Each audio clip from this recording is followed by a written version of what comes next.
Fox Sports. We are Baltimore. We are Ohio.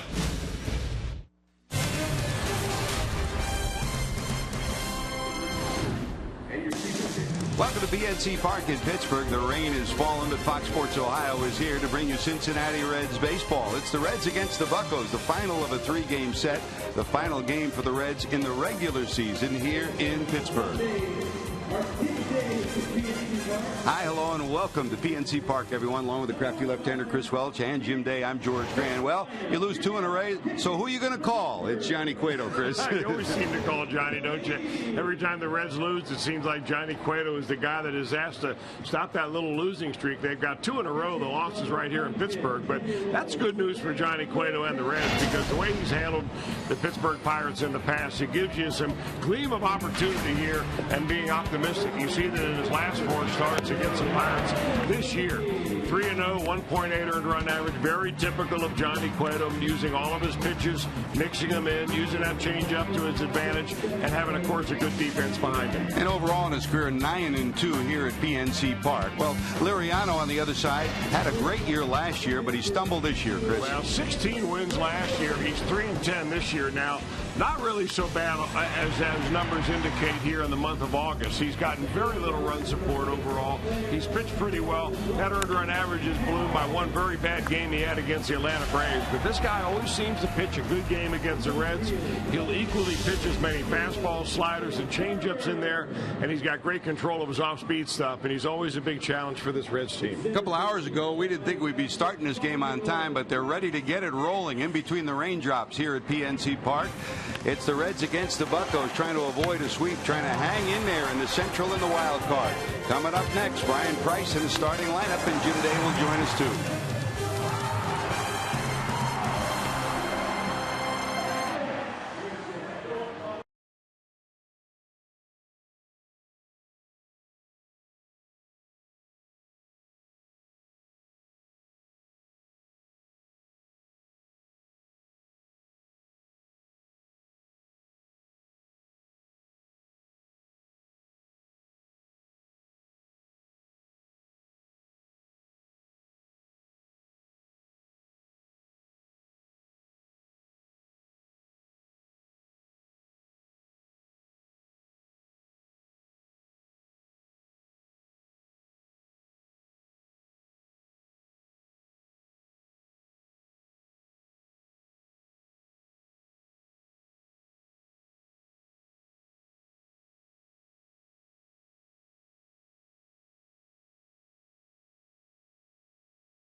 It's being brought to you by your local Ford dealer. Ford, go further. By Cincinnati USA Regional Tourism Network. Stay close to CincinnatiUSA.com. And by Skyline Chili. Feeling good? Hey, it's Skyline time.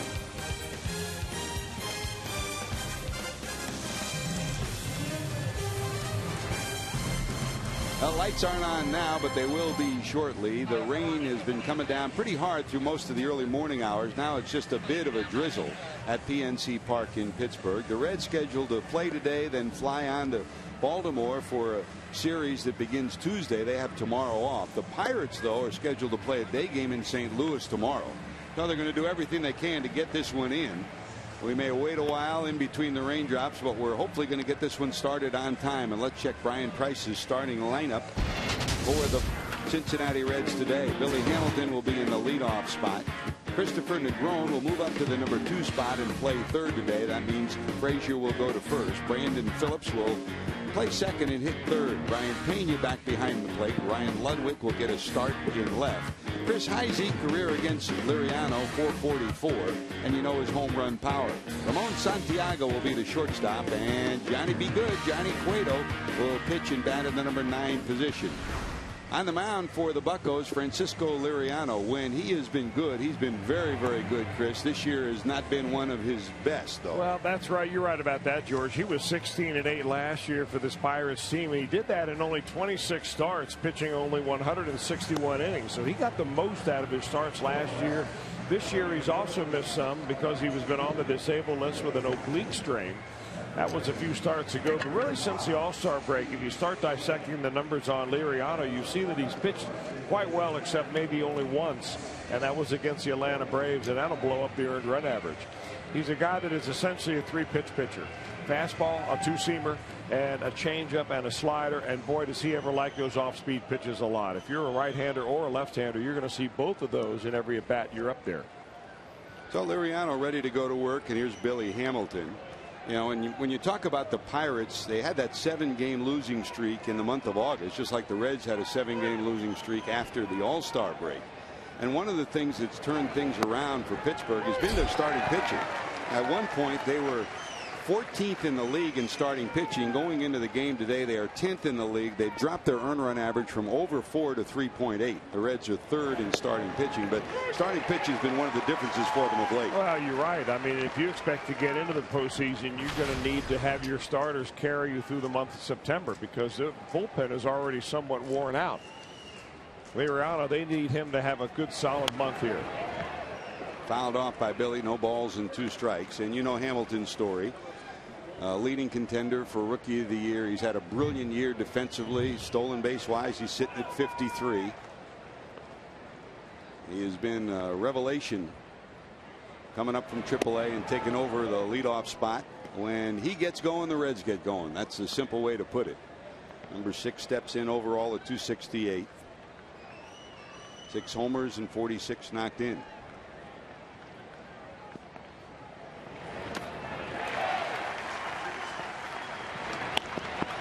Caught in the air by Stewart, who's the catcher, and they'll get Hamilton down at first. Had a swing and a miss from Billy. There's one away, and Liriano gets the strikeout. I'll check your 4 defensive alignment for the Buccos. The Reds best in the league defensively. The Pirates worst in the league defensively with 96 miscues. Marte, McCutchen, great speed in left and center. Lambeau in for his bat and right. Josh Harrison has been brilliant in this series and brilliant since the All-Star break. Mercer and Walker, your double play combo. Ike Davis at first, and Chris Stewart will get the catching job behind the plate for Liriano. Here's Francisco trying to win his 4th. In the number 2 spot today is Christopher Negron.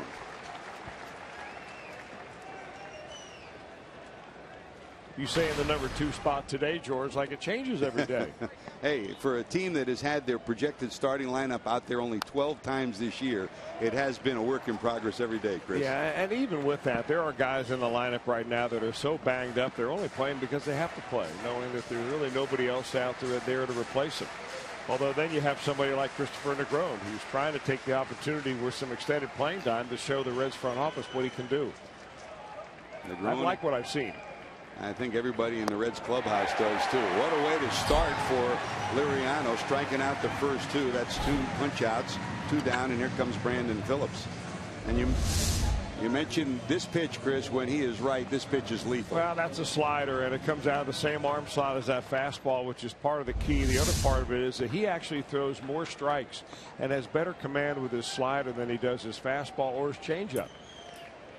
And that's odd to see that, because normally a pitcher throws his fastball with the best command, and then the secondary pitches begin to drop off after that. Not so with Liriano.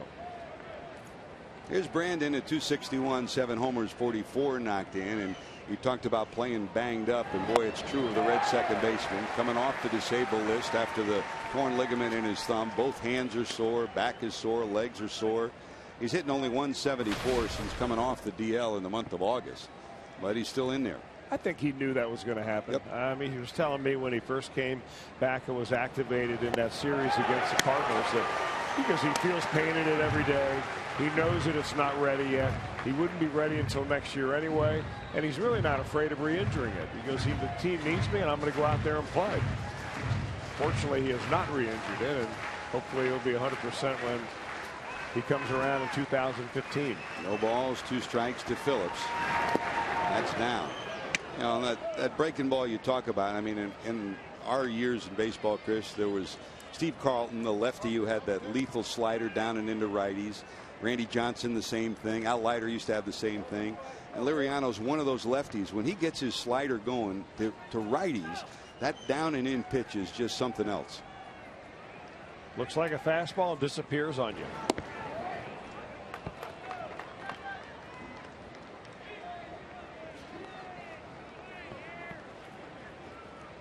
Liriano overall is 0-5 with an ERA of over 4 against the Reds. That's in 7 career starts. That's in the regular season. This year 0-2 against Cincinnati. Check swing fouled off by Brandon.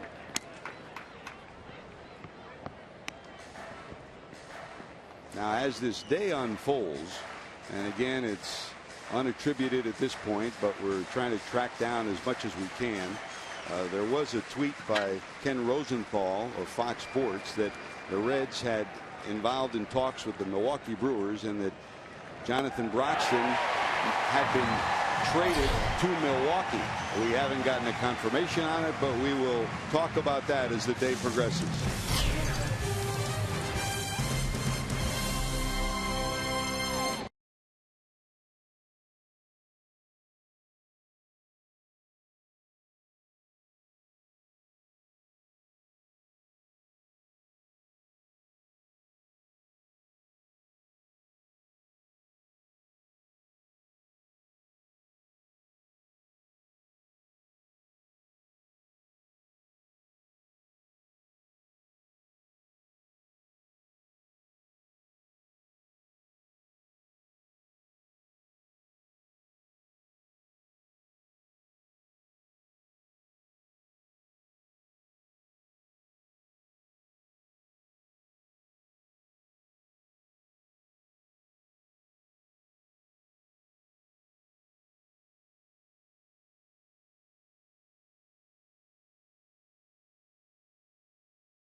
The year in the National League, bringing the Pirates after 20 years of under 500 and non-playoff baseball to the postseason. Here's his starting lineup, brought to you by Meyer.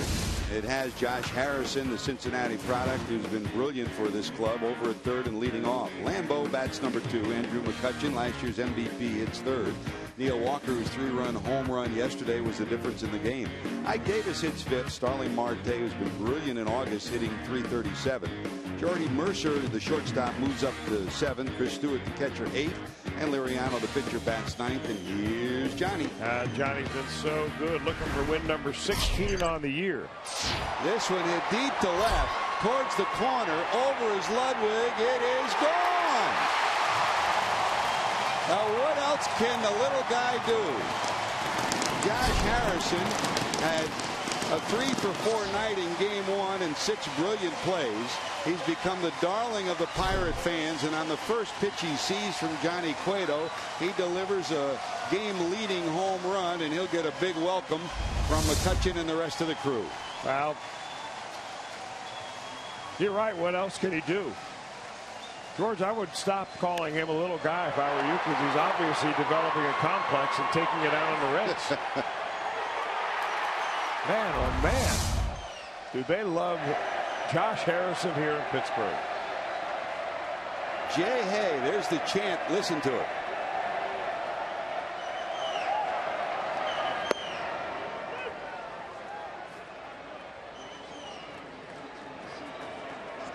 Home run number 13 for Harrison.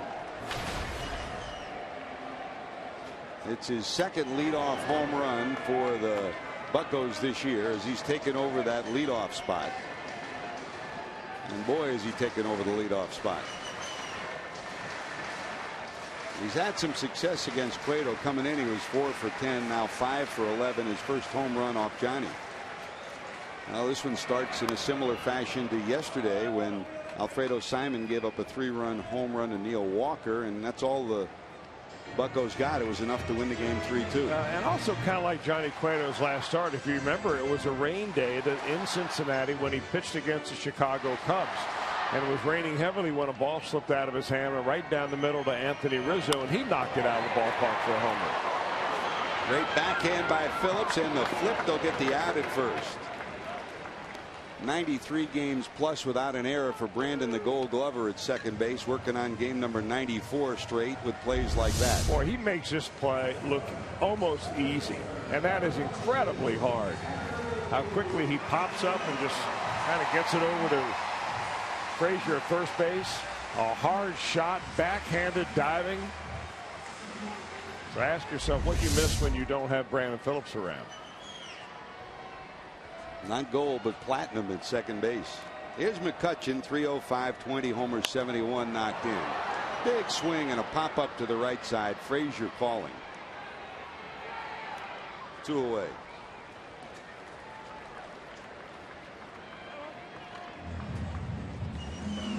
Well, 29th start for Johnny Cueto, and he's got 4 complete games. That, of course, is the tops in the National League.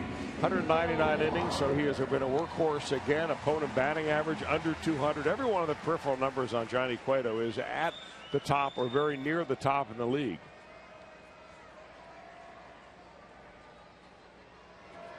There's Neil Walker, only 7 for 38, 184, and a homer against Cueto. Walker's home run yesterday is 18th of the year. That's 1 away from the second base record for the Buccos, held by the great Bill Mazeroski. Overall, 18 homers, 59 knocked in for Walker.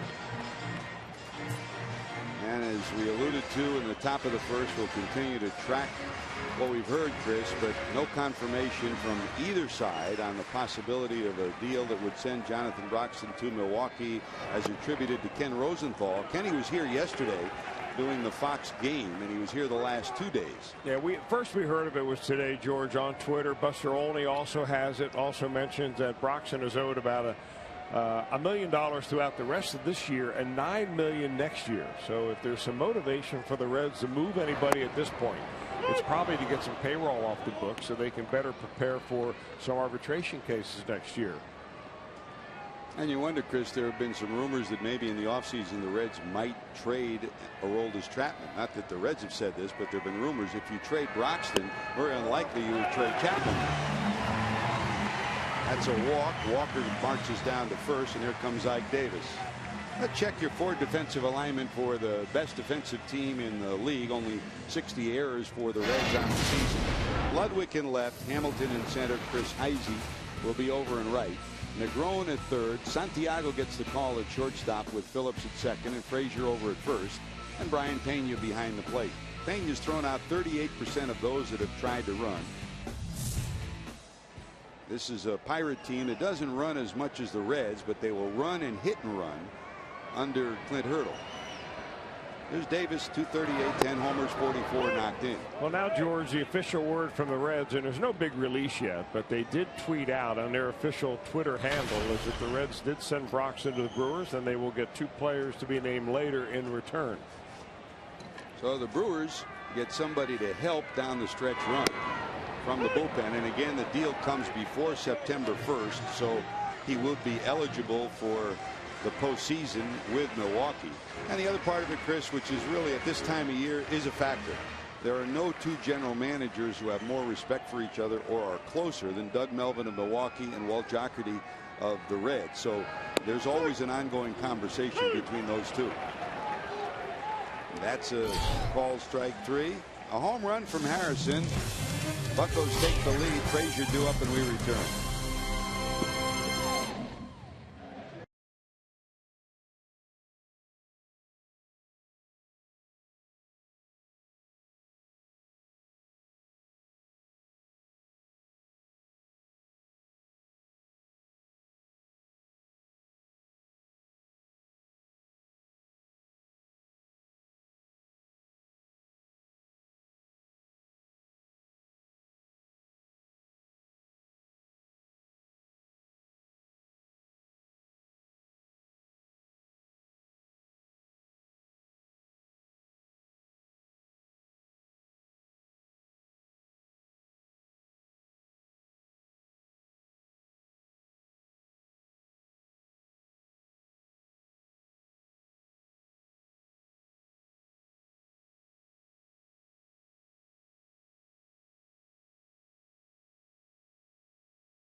Offer Friday, September 5th through Sunday, September 7th. See your Redlegs battle the Mets at Great American Ballpark.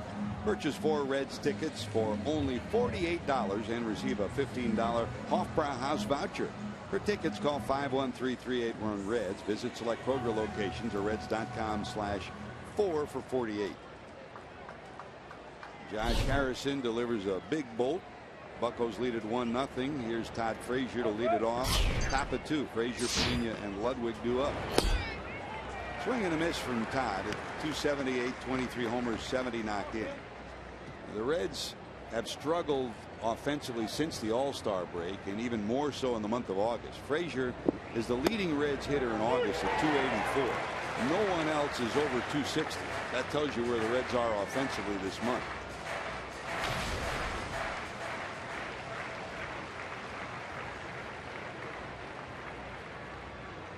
Frazier's home run yesterday was his 23rd. It was a rocket shot to left center. You know, we talked about it early in this series, Chris. If you want to sneak a home run, it's down the line. That's what Josh Harrison did down the left field line, and same thing down the right field line. But you hit it to the big expanse of this park. It is very difficult to get around triples, and that's where Frazier hit one yesterday, and that's where Devin Mesoraco just missed one that would have tied the game in the 9th yesterday. It's a good ballpark to work on your line drive swing. Yeah. There's Brian Pena hitting 5th today. 265 homers, 25 knocked in.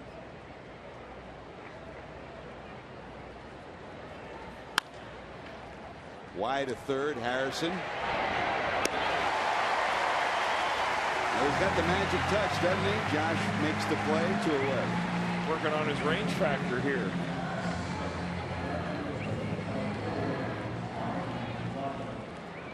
You know, in a conversation I had with him yesterday, I asked him, I said, do you have any special motivation or any special feel that you look across the diamond, it's your hometown team Reds over there? And in a very professional manner, he said, no, as a matter of fact, it's just another ball club. But you got to figure, deep inside. I mean, having watched the Reds grow up, went to Princeton High School, went to the University of Cincinnati, and from there you do become a pro, but you still have some affinity, I'm sure, towards your hometown team. Ludwig a rocket to center, but right at McCutchen. 1, 2, 3, go the Reds quickly. To the bottom of 2 we go. Here comes Marte.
Strikeout of Ike Davis as we went to break at the end of the first inning. Number 200 for Johnny. What a year he's had. Boy, you're not kidding about that, George. It just goes to show you when Johnny Cueto stays healthy. I mean, you make a short list of the best pitchers in baseball, he's got to be on it. Now time for our IGS bringing the energy numbers. Johnny Cueto, 200 strikeouts this year. The third Reds pitcher with 200 before September the 1st. That's pretty good company. Jim Maloney and Mario Soto. Well, the strikeout rate this year has bounced up from about 7 every 9 innings to 9 every 9 innings.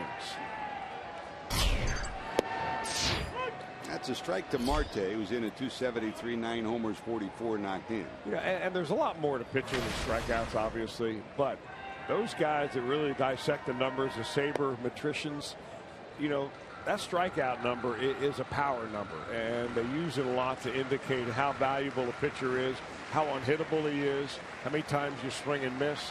And you do that an awful lot against Johnny, and not only on the fastball. He's become quite adept at getting that little changeup down and into right-handers, and then get a lot of strikeouts that way by swinging right over the top of it.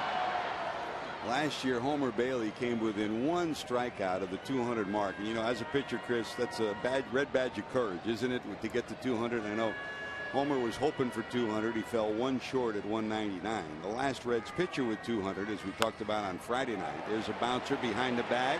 Phillips, bare hand, not in time. With Marte's speed, a slim chance, even though it was a great play by Phillips, so an infield hit to start the second.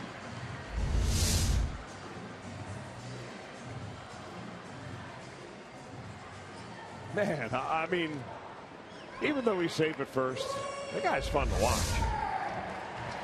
I'm not talking about Marte either. I'm talking about Brandon Phillips.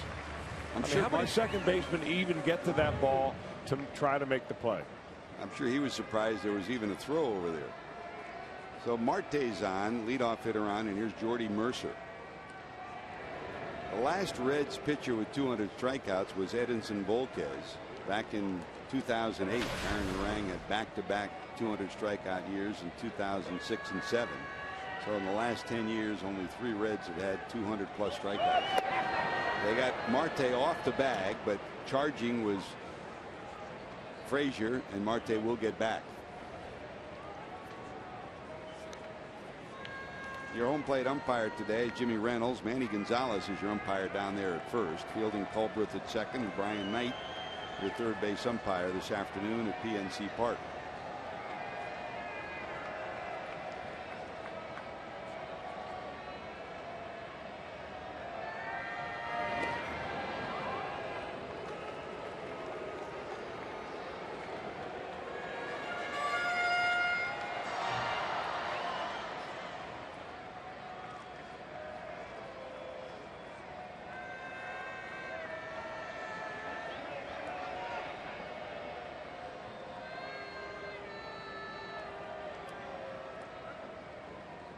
Marte, if I remember right, is the first one to use one of those gloves that you see he has on his right hand right there. That protects the runner when he slides headfirst into a bag.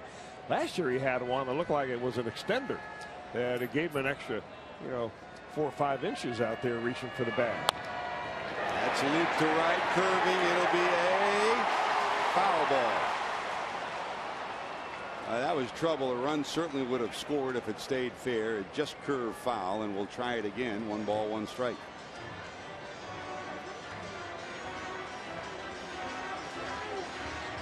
Now, Chris, we talk a lot about the great year that Cueto's had and the strikeout ability. And when you go back through Reds history, you mentioned that it was Mario Soto and Jim Maloney, the two that had 200 strikeouts before September 1st. And you look at their records, they're just simply amazing during their careers.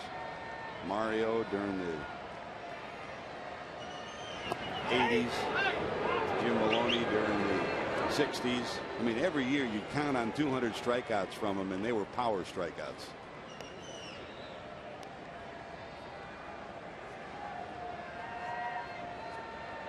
One ball, 1 strike.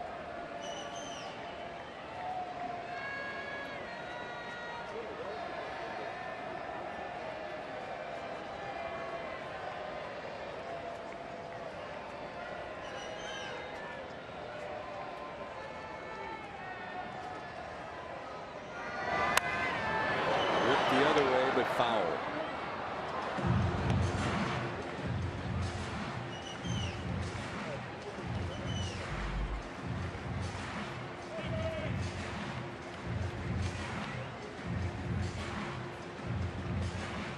Marte's stolen 25 and caught 8 times. McCutcheon 17 and Harrison 17 stolen bases for a club that ranks behind the Dodgers and the Reds in stolen bases in the league.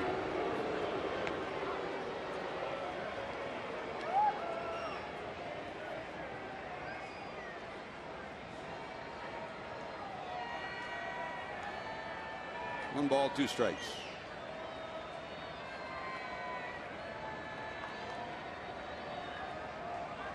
They got him nailed. Great job by Cueto. Slipping is Marte.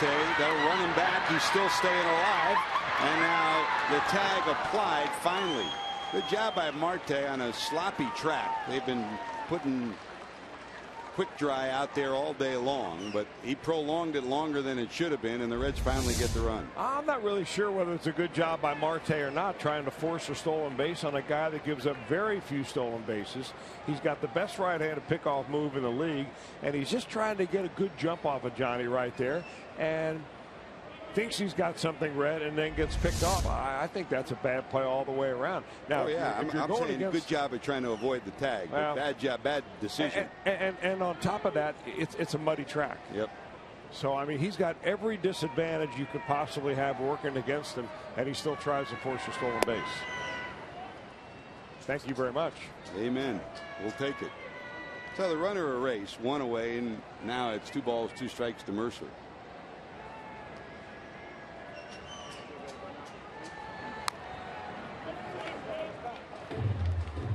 By the way, in case you missed it last night, after the Cubs beat the Cardinals in Game 1, St. Louis bounced back to take Game number 2 of that day-night doubleheader.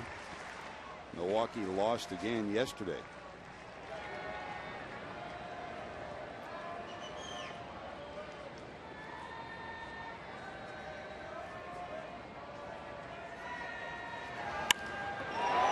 This one hit the left. Looking up, Ludwig, guess what? That one's gone. Wow. Jordy Mercer gets his 8th homer of the year. And 2 long balls in 2 innings against Johnny Cueto. It's 2-0 Pittsburgh.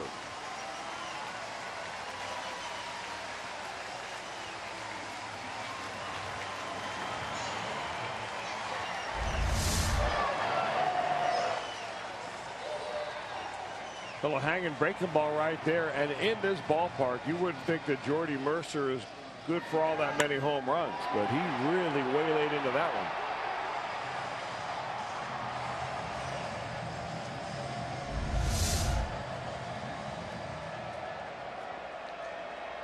Good news is it's a solo shot, and there was a pickoff right before that play happened. Here's Chris Stewart hitting in the 8th spot, showing bunt, gets it down. Cueto up, throwing, got him.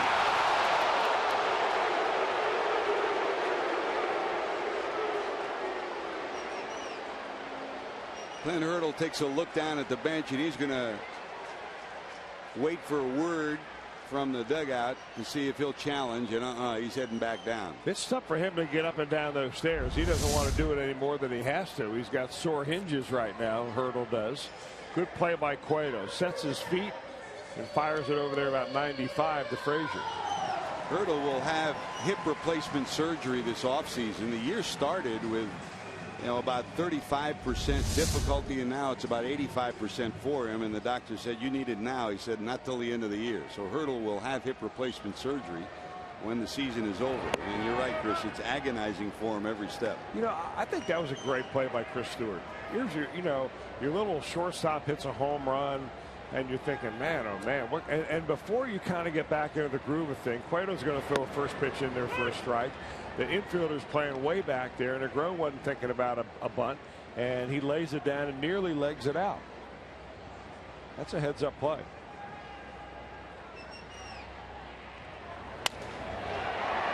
In the air, picked by Santiago at short. Liriano's retired, but the Buccos put another marker on the board. Jordy Mercer's 8th homer. Cueto due up 3rd when we return.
Recap of all the Ohio college football teams that were in action yesterday, plus the Bengals roster is finally set after the cut downs yesterday. See who made those final cuts. Get complete coverage of all of today's action involving Ohio sports on foxsportsohio.com.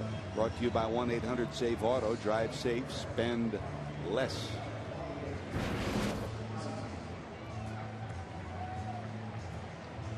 Jordy Mercer's big swing, doesn't have many of them, but his 8th of the year has given the Buccos a 2-0 lead. Heisey, then Santiago, and then Cueto as we head to the top of the 3rd inning.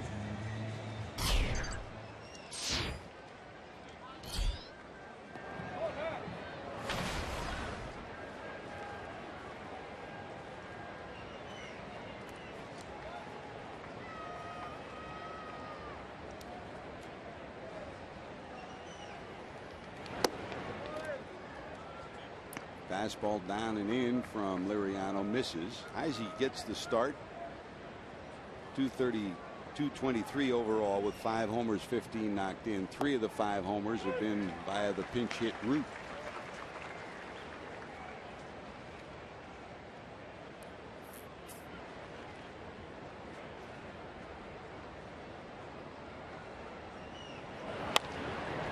In the air to center, but again almost right in his tracks is McCutchen. 1 away. And here comes the birthday boy. Ramon Santiago celebrates his birthday today with a start, and he'll hit in the 8th spot. A homer, 12 knocked in.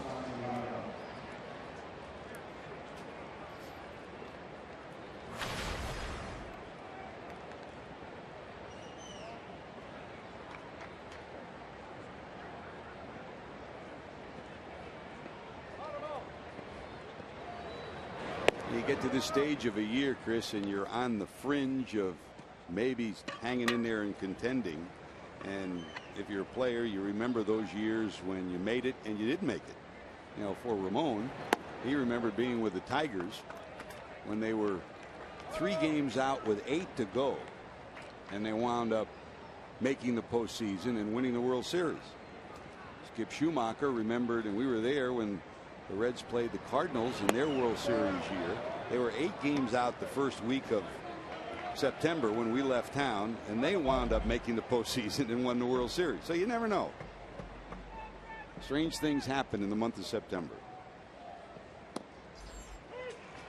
And again, to recap for those of you just joining us, Ken Rosenthal tweeted just prior to the game today that the Reds had made a trade with the Milwaukee Brewers, sending Jonathan Broxton to Milwaukee, and that's been confirmed by the Reds now, Chris. It is. We don't know who the players are. They will be named later. So evidently it's more of a move by the Reds to clear some money off the payroll for next year, as much as anything else, especially when you're trading a major league player and not getting anybody recognizable back. So you know, you can kind of see the trend beginning to happen.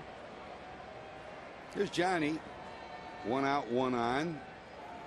Pirates expecting a sacrifice. Harrison coming in from third. That's foul. And when you're where the Reds are right now, and you look at the offseason with those starters that will be free agents after next year, you know, the rumors start to flow and the speculation starts to run. And first thing you say is, who are the players that could bring you the most in terms of trade value, whether they be young players or filling needs that you have. To the stretch is Liriano. Santiago, short lead. Gets a bunt down. Oh, it's a dandy. They'll get the out at first, but a successful sacrifice from Cueto. Runner in scoring position, back to Billy Hamilton. And what it means, I mean, if you were to look at the Reds saying, okay, what could you get the most for? You know, you've got 3 starting pitchers that would be on that list, and Aroldis Chapman. But you trade Broxton, it's almost guaranteed that means Chapman's not going anywhere. Well, you're probably right about that. I think Aroldis Chapman would be one of the last players I think the Reds would want to trade, unless they feel like they've got no chance of ever re-signing him and keeping him in Cincinnati. I think that's a long way off yet. You know, the whole idea of trading Broxton right now is not necessarily that you're throwing in the towel. It's just the fact that, you know, unless you trade him to a team before September the 1st, he wouldn't be eligible for the postseason. So after September 1st, his value goes way down. And that's why they did it today. Big swing by Hamilton, sliced to the right side. Over is Davis. He's got it. And the Reds strand a runner in scoring position. To the bottom of 3, top of the order, with the Buccos leading 2-0.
Serious lawyers for serious injuries. Call 1-800-ELK-OHIO.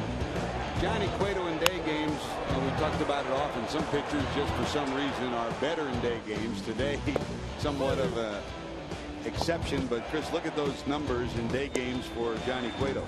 Johnny Cueto likes to pitch. Number one, he likes to pitch in the day. It doesn't really matter day or night, but those day-night splits are very impressive for Johnny Cueto. He's already given up a couple of runs. So, Johnny, that's your Cueto, or that's your quota for the day. The Cueto quota. Cueto quota. Like it. Patent that. Top of the order. Here's Josh. Homered his first time up on the first pitch he saw of the ball game. He's now 5 for 11 against Cueto with a homer in his career. Lambeau will follow, and then McCutchen.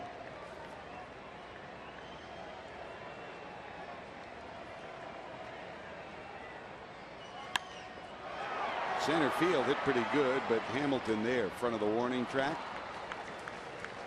And that's probably the first swing from Josh Harrison is a swing he's always had, Chris, but the difference this year, the triple he had down the right field line in that swing, he'll take that pitch away and go the other way with it. Well, I think it's confidence also, George. He's always had good athletic ability, but he now realizes that he's just not getting a shot here and there where he has to make something happen in 4 at-bats. He's going to play every day now, and that gives you a little bit more confidence to be the type of hitter that you can be, which is work the count a little bit, shoot the ball the other way when you have to, especially with 2 strikes. You notice that first pitch that Cueto threw him, though, after the home run was not really up and in his chin music, but it was inside. Then he went away and got kind of a lazy fly ball to center field. Johnny trying to reclaim that outer part of the plate. Here's Andrew Lambeau, recalled on Friday from Indy. He had a great year down there, 328, 11 homers, 42 knocked in, and about half a season. He was red hot as the season ended, homering 6 times in his last eight AAA games. Indianapolis was in the playoff hunt until just this past week. They were eliminated, just like Louisville for the Reds, eliminated from the postseason. Lambeau robbed of a hit on a nice play by Phillips. This one blooped to the left side. It will drop just past the outstretched efforts of Negron. It'll be a 2-base hit. What an effort by Christopher. He went a long way and just about got a glove on it.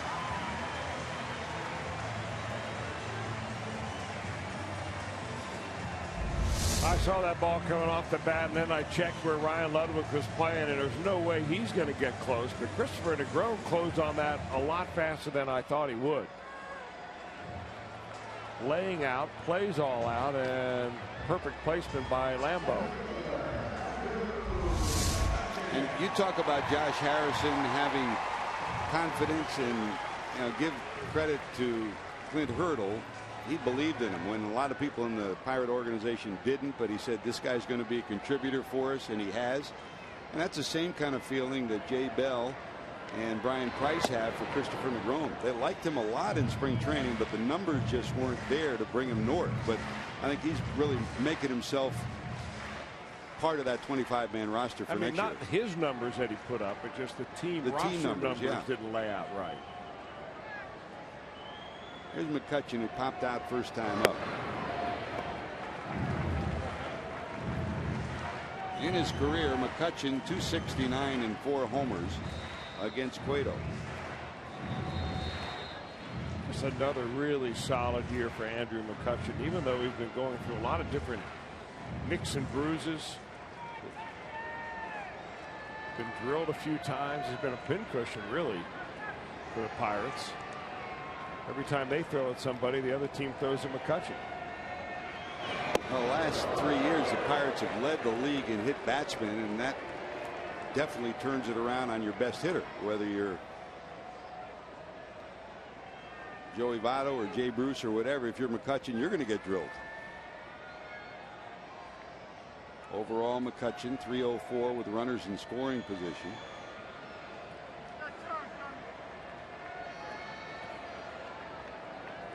The Pirates have 5 hitters over 300 with runners in scoring position this year. So while their overall offensive numbers aren't spectacular. They've delivered when they've needed to. I wasn't so sure that McCutcheon's going to swing where the way he's swinging right now. He just looks like he's still a little bit hurting. But Cueto wasn't convinced of that. He threw him a 3-0 slider. 3-1. Same pitch right there in a good spot. Nick Leyva, the third base coach for the Buccos. He's flashing signs down to second with Lambeau leading off the bag with 1 out. And Rick Sofield down at first for Clint Hurdle's crew. Former Red Jeff Branson, the hitting instructor here. Ray Searage, the pitching coach. Veteran crew that's been together. Last year it was Jay Bell who was the hitting coach. Branson was the assistant. That's ripped but foul. Jay, of course, now the bench coach for Brian Price. And Jeff Branson still making his home in the Cincinnati area. I think he lives over in northern Kentucky in the Triple Crown area. And kids in school there. Loves it in Cincinnati. One of our favorite people, huh, Chris? No doubt about it. And first-class guy and an outstanding baseball guy. That's a foul ball. You always had a feeling he'd be a coach, and once he became a coach, he got the feeling that, hey, I might like the idea of managing someday too. And he's got the demeanor, the ability. He's an outstanding hitting coach. There's nobody who was happier for him than Jay Bell when Jay left to come to Cincinnati. In fact, 2 of the men on the Red staff, Don Long and Jay Bell, have been hitting coaches in Pittsburgh. 3-2.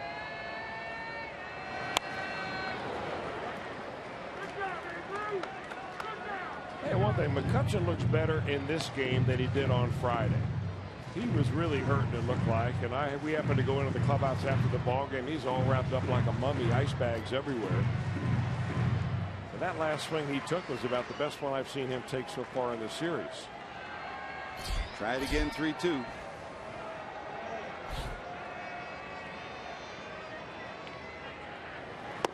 Got it. Strikeout number 2 for Cueto, number 201 for the season for Johnny. Well, a fastball up and in, and McCutcheon cannot resist. He swings through it, and that is our flamethrower of the day. Strikeout brought to you by Cholula Hot Sauce. By the way, we talked about the deal that sends Jonathan Broxton to Milwaukee for a couple of minor leaguers. Also on the wires, it appears that Adam Dunn, the former Red, has been traded from the White Sox to Anaheim. Dunner has told all of us, Chris, who have talked to him, that this probably is the end of his contractual agreement with Chicago, that he will probably retire at the end of the year. But he's going to be in a pennant race. Well, he's a team owner now. Yeah. He bought an 18U team, an 18 and under. He sponsors an 18 and under team out of Houston, and it is some kind of a great all-star team with some of the best amateur baseball players he can put together in Texas, and takes them to all the big-time tournaments around. And I saw him last October in a showcase that they had down in Florida, and he was raving about some of the players that he had on his team. And he's a movie mogul too. That's right. He's hanging around with the Hollywood people these days. 1 ball, 1 strike. Swing and a hard hit ball to short. Backhanded by Santiago. Ramon's throw right on the money.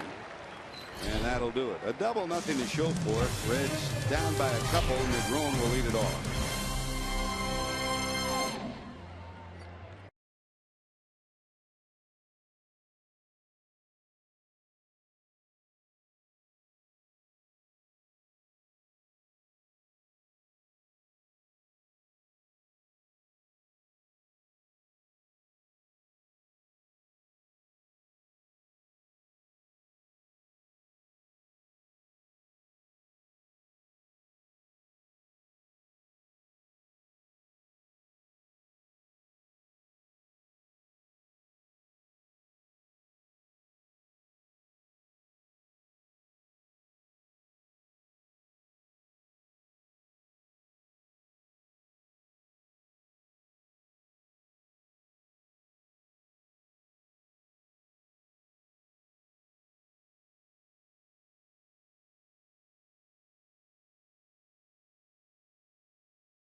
Season with MLB.com's head-to-head challenge app. You and your opponent each select 4 different players, and the person with the most points at the end of each game wins. Head-to-head challenge is free to play, so download it today.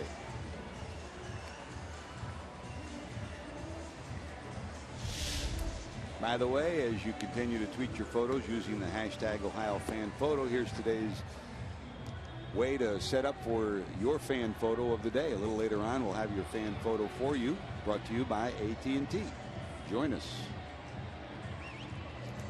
Jesse, we thought you were going to send your fan photo of the day, the text and the picture that Katie sent to you from yesterday. How about that, Chris? You know, we've seen Katie since she was about yay high.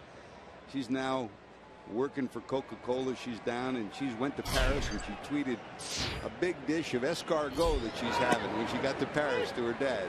Is that a new flavor that Coca-Cola's coming out with? Escargot. She like those snails, Jess? She like it. You got to be pretty proud of her, Jesse. We are too. Here's Christopher. Negron struck out in the first. Liriano struck out all 3 in the first. The Reds got a walk to Santiago in the third. That's the only base runner they've had.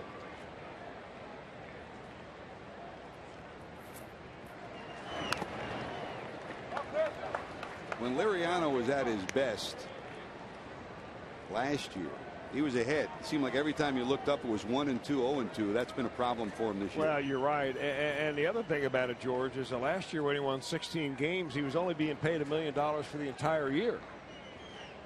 So he worked the quick math, and the Pirates got the benefit of having a pitcher win 16 games. You pay a little over $62,000 per win. This year with 3 wins and $6 million, the math is a lot easier, and the Pirates aren't getting near the return. That's a funny game of baseball for you. He was the bright and shining star coming up in Minnesota until arm difficulties sidetracked him. And Chris, it took him all of 3 years to come back, didn't it? Well, he was an all-star in 2006, and you're right. But, I mean, he's still only 30 years old. He's got plenty of good baseball left in him. And I think he really gets it now as far as how to pitch. And when he locates that fastball down and in, he loves the pitch there. That ball came back out over the plate. But he loves to throw a little two-seamer down and in, and then he follows it up with a slider that comes down, and it's going to hit you almost on your back foot. And that's part of the plate for him is his bread and butter. Phillips grounds weakly back to the pitcher, 2 away, and here comes Frazier. Todd flied to right first time up.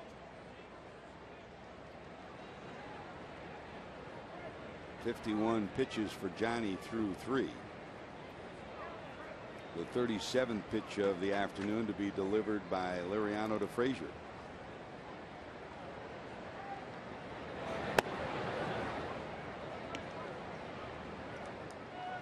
Reds off day tomorrow in Baltimore, and 3 against the O's. Pirates, there's a shot towards the left field corner. Frazier rounding first, looking for 2. He'll slam on the brakes and stay there. Pirates keep right on the grind, Chris. They have a big game tomorrow against the Cardinals in St. Louis. Well, this time of year, there's not many day offs, and the Reds are going to get one in Baltimore. That was one of those off-speed pitches that Frazier was just able to elevate a little bit, just keep his hands back just enough. He's thinking about going to 2 on that, but Marte got that ball back in pronto.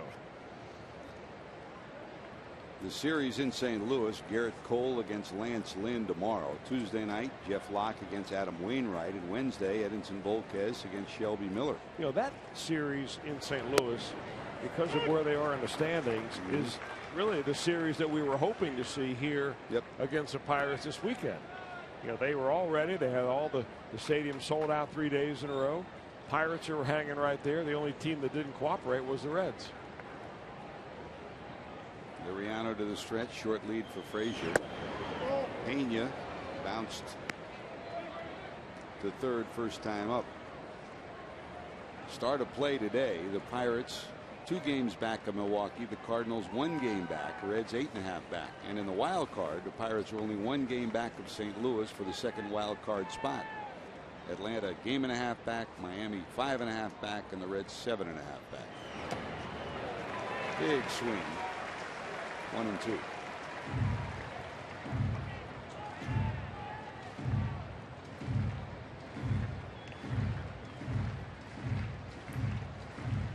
Either way, the Reds will be a factor in the month of September. They have 6 left against the Cardinals, 6 left against Milwaukee, and another series, the final series of the season, against Pittsburgh.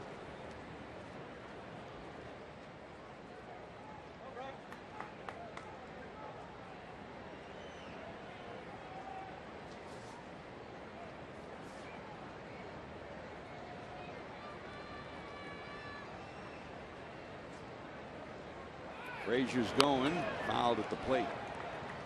Todd sitting on 19 stolen bases on the year.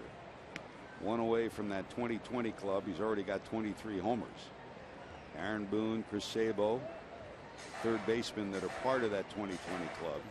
Boone back in 2002 and Sabes in 1990. So he'd be in pretty good company when he gets it.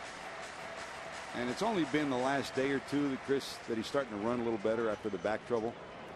And he was gimping around for a couple of days.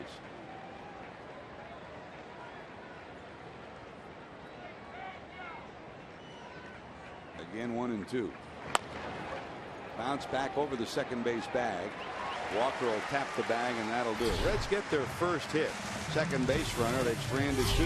Ike Davis leads it off.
Park in Pittsburgh. I'm Jim Day, and this is a special day in Louisville today. And one of the all-time fan favorites, Corky Miller. And this is not this is an unusual thing to have a number retired in the minor leagues, but that's exactly what's on tap at Louisville Slugger Field tonight in Louisville. It is Corky Miller night, the first uniform retirement by the franchise. His number 8 will be retired. All-time leader in games played with the Louisville Bats. 548, 99 doubles, also a franchise record. This is covering 10 seasons. So Corky Miller, he won't be done with baseball. You can expect that guy to be coaching, maybe even managing one day. But that stash, it will live forever.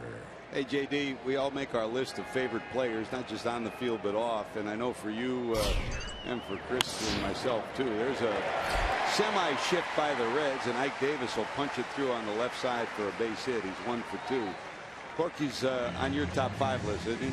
Well, he's up there. There's no question about it. And you're talking about a guy that had limited major league time. So a lot of the time we spent with him was always in spring training. And I was able to be on a caravan tour with him this past offseason. And he was certainly a superstar on that tour. And one thing that will always stick to me, and we've said this before, he's a put it in perspective guy. Every time he came to the major league club and he heard someone complain, he said, if you don't like it, play worse. Yep. Go down there and ride them buses. And everybody that's been through there, Tucker Barnhart, of course, Devin Mesoraco. I mean, Rick Sweet helped them, you know, and the way things have evolved with the catching situation in the last 10 years. I mean, Corky's been there to help those young catchers get better. A lot of times that is overlooked, but Corky was like having another coach on your ball club, and that's one reason why the Reds kept him around. Let's face it. I know that when he was with the Atlanta Braves, Bobby Cox just loved him to death down there, and I think the Reds are very fortunate to have had him in the organization for as long as he's been around. Hopefully he'll stay around for a lot longer. He'll be a coach. He'll probably be up here at someday. I know Jim Riggleman down at Louisville now said he's leaned on him when he's been there the last couple of years to not just help catchers, but to help run a club. And we all know that players run teams. Managers and coaches can set a direction, but the clubhouse runs itself by peer pressure. Those are the good teams. Marte reached on an infield hit first time up, then was picked off. It was the first hit he's had against Cueto after going 0 for 14.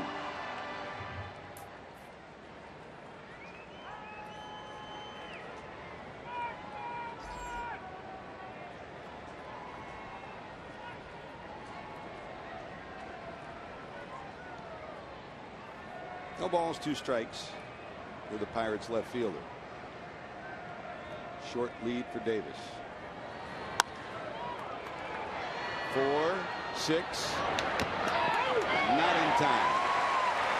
Now Marte's used his speed twice, once to beat out an infield hit and then that to erase a possible double play. But is Brandon something? I'll tell you, I don't know how you could even try to turn this play any faster than he did. I mean, Brandon comes up here and it's like the ball just simply changes directions. He gets it quickly, backhands on the money to Santiago, who fires it over to first base, and Marte just too quick. You know, that backhanded play by Brandon, I mean, it looks slick. It's all, they're going to ask him to review it. I guess the Reds think that they may have still been able to complete that double play. But I mean, unless you're out here early, George, and when you're out here as early as anybody, Brandon is out there practicing that every day. I mean, it's not like you can sit at home, watch it on TV, and then go out and do it the next day without trying to practice it. I mean, this guy's taking a couple 100 ground balls every day. I mean, he'll wear out the coaches hitting them ground balls. Fielding Culbreth will dial it up along with the first base umpire Manny Gonzalez back to New York. Oh, I think they're going to ring him up. Take a look on the big board here at the ballpark. They just showed a very slow motion shot of it, and it looks like the Reds may get the benefit of a double play right here.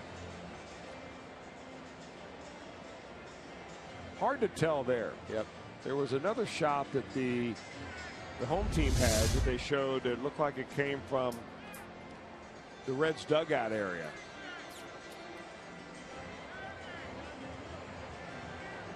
He's out. Good job, Rob Coughlin, down in the visiting clubhouse. So the Reds will take the twin killing. The base runner erased. 2 away.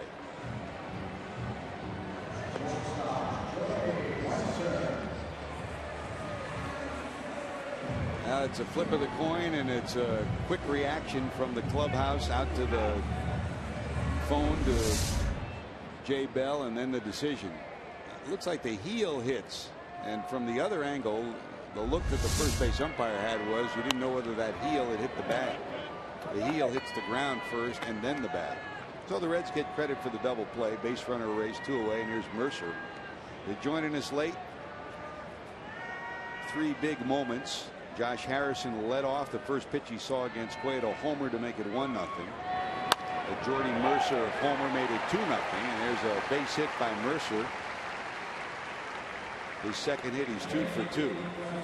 The Reds are scoreless with only 1 hit. That came from Todd Frazier, a single. And the other storyline of the day is that the Reds, just prior to the game, completed a trade with the Milwaukee Brewers, sending Jonathan Broxton to Milwaukee in return for a couple of minor leaguers. We're efforting, trying to get in touch with Reds Vice President and General Manager Walt Jocketty to try to get a view of that deal. We do not know who the players are as yet. And as a reminder, as you enjoy a cold one, we'll look forward to our Miller Time moment coming up later in the broadcast. George Grant, Chris Welsh, Jim Day here at PNC Park.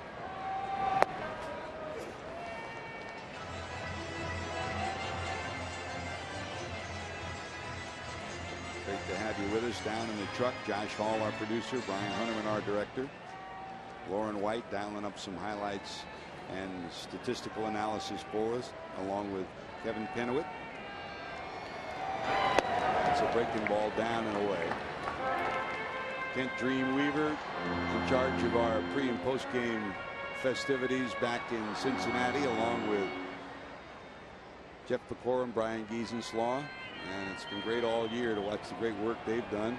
Ron Millenor, Bob Overberg, Matt Coyner, keeping you up to date on not just Reds Live and Reds post game, but Reds Weekly as well. And Christopher, thanks for letting me step in this weekend. Congratulations to the Brenneman family, Dawn and her wedding this weekend. Marty and Tom are off, and I get to sit with you and enjoy it. I enjoyed every minute of it, George. I wish it happened more often. There's a pop-up. That's the inning. The Reds looking for some runs. When we return, they trail 2-0.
His fourth annual star-studded telecast. Catch the fundraiser featuring music, performances, and stars from film, TV, and sports in a momentous and inspiring stand against cancer on September the 5th at 8 Eastern on Fox Sports 2.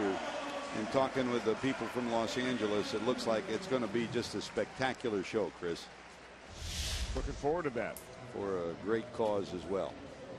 And for the first time today, you can hear a little bit of applause around the ballpark. The sun has peeked through. Who would have thunk that a couple hours ago? It was pouring and there's still rain around, but the sun's peeking through. Yeah, who are all those predictors of doom? Like Jim Day saying, oh, we'll never get this in. My radar says it's going to rain all afternoon. Get ready for a long day. Hey, JD. He's always ready for a long day. Well, you know, this has been a year, Chris, where you guys have sat through nearly one full day of rain delays. I think this is what, the 21st or 22nd different rain delay, covering what, 17 or 18 hours total.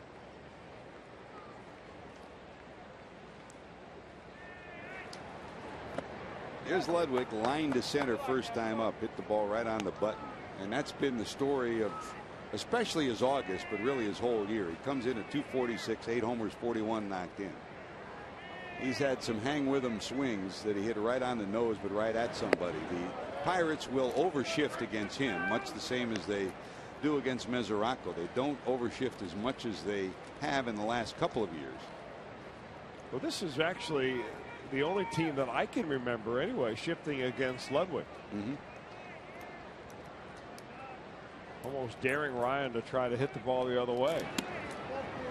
And if you do that, I mean, part of the threat of Ryan Ludwig is he's got some home run power. But if you open up the other side of the infield, you plan in the back of his mind, well, maybe I should just take a single to right, and then you take away that long ball threat. So Ludwig takes the free pass, leadoff hitter on for the Reds. The Reds have had only 2 base runners, a walk to Santiago in the 3rd, a base hit by Frazier in the 4th. Here's Heisey, fly to center first time up.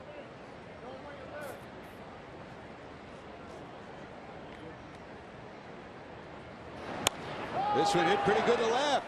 Going back, looking up, gonna be gone. Dial it up, number 6 for Chris Heisey. And with one swing, brand new ball game, we're tied at 2.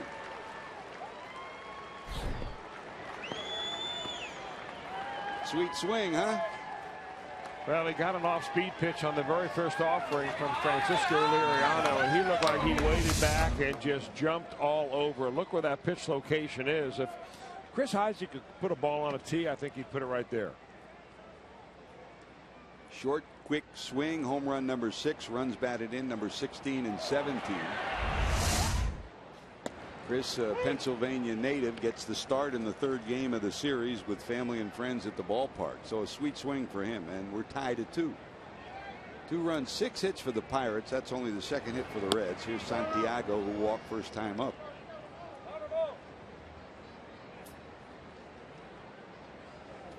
And Chris, that's the tantalizer, isn't it? I mean, he'll come up with swings like that. He's got 3 pinch hit homers this year, 9 for his career. There are times that look, I remember our good friend Gene Bennett was always one who believed in him, saying if you put this kid out there for 140 games a year, he's going to put some numbers up, and that's what the Reds hope for. Well, they hope for that, but the problem is that when he has had a chance to start on a regular basis, he's not put those kind of numbers up. So before you get 140 games out there, you've got to go out there and give yourself a chance for 20 or 40. And unfortunately, he seems to have been more productive off the bench. Some guys are just like that, but you know, I know if you ask Chris Heisey, do you want to be an everyday player? The answer is absolutely yes. You got to take advantage of it when it's given to you. 1 and 2 up high, 2 balls, 2 strikes.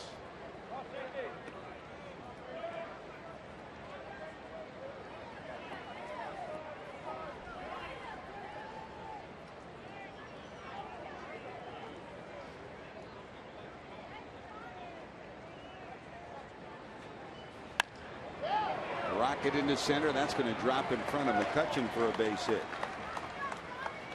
Now that'll set up perfectly another opportunity for Johnny Cueto to lay down one more sacrifice bunt. I want to send out a big birthday wish to a true unique individual. Dick Weiland is 85 years old today. He's a local lobbyist and philanthropist, business leader. He's been such a big part of the Reds community, so much so that he was honored a couple of years ago at the Dunham Complex in Western Hills Recreation Complex with Dick Weiland Field. He's raised millions of dollars for nonprofits all around the tri-state area. And Dick, we wish you a very happy birthday, number 85 here this afternoon. And a very happy one, Richard.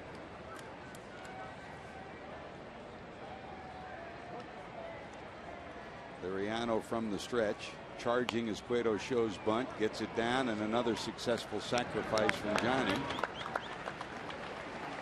For Cueto, that's his 9th sacrifice of the season. That gives him the team lead, one better than Homer Bailey. And we want to wish a happy 87th birthday, not today, but tomorrow, Chris. We're off the air tomorrow, no game tomorrow, to Gordon Flax and Richard Troxell. Richard Troxell of Gordon Flax, both celebrating their 87th birthdays tomorrow. Hope you enjoy your day. All right, guys. Happy birthday. We'll put you guys in charge of runs for Tuesday in Baltimore, all right? How about just in charge of barbecue tomorrow? You're going to get crab cakes in that's Baltimore, aren't you? You better believe it. They still have them in the press room there. That's the best crab cakes around. So 2 on for the Reds, trying to take the lead now after sacrifice number 9 from Cueto. Here's Billy. Hamilton struck out and popped up in foul territory.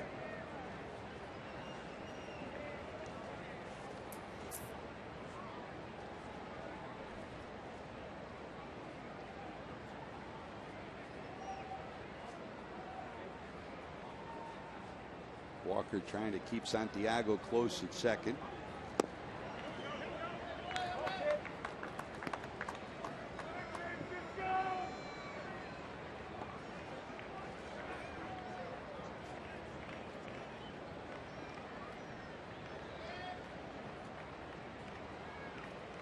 Steve Smith, third base coach for the Reds, watching the shortstop behind Santiago. Billy Hatcher over at first, hustling down the line. Hamilton, but they'll get him by a step. The runner goes to third.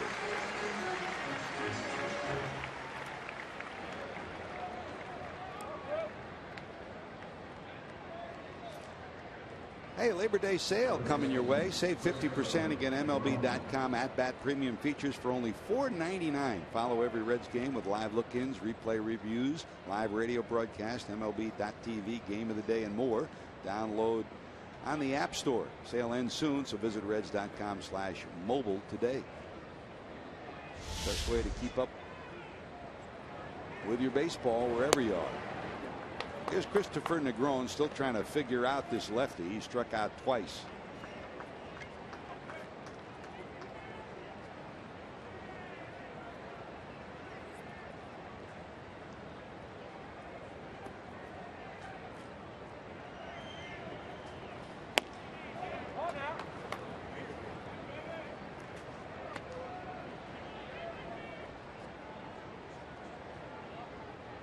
Liriano breezed through the first four. Now hits a bump here in the fifth. A walk, a homer, a single, a sacrifice, and here's Negron trying to give the Reds the lead.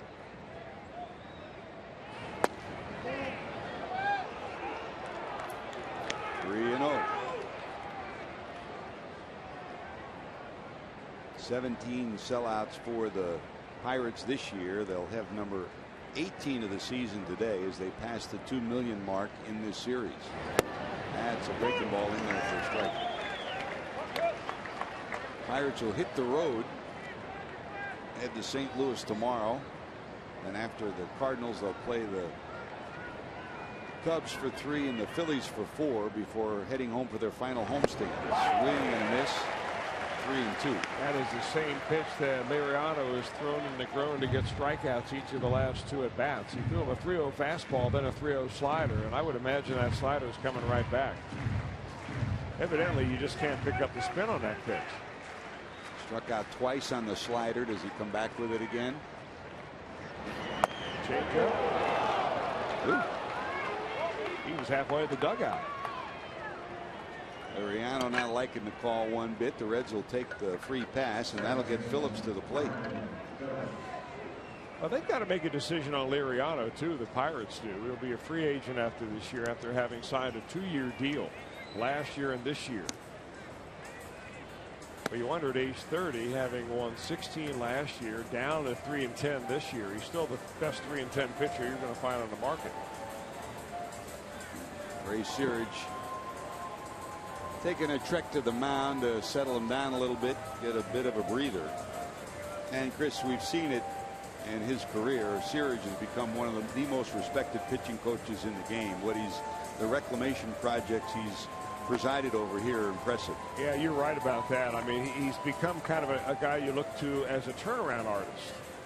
Much in the way that Dave Duncan did that in St. Louis for such a long time. You come over here and, for instance, what they've done with Edinson Volquez. They've got Volquez throwing more strikes. They've dropped his arm angle slightly. And he's got better sink on the ball than he's ever had before. He did the same type of thing with Charlie Morton when he came over here and turned him into a really bona fide ground ball pitcher with some confidence. So, a lot of the credit that these Pirates have with their pitching staff can be traced right back to Ray Searage. Here's Brandon, struck out and bounced back to the pitcher. Runners at first and third, 2 away in the 5th. The Reds and Buccos tied. And the dirt kicks away. But Santiago will slam on the brakes. Going to second, though, will be Negron. So 2 out there for Phillips now. Good job by Stewart to somehow get his body in front of this one. You talk about a wild one. I mean, that's a legitimate 55-footer there.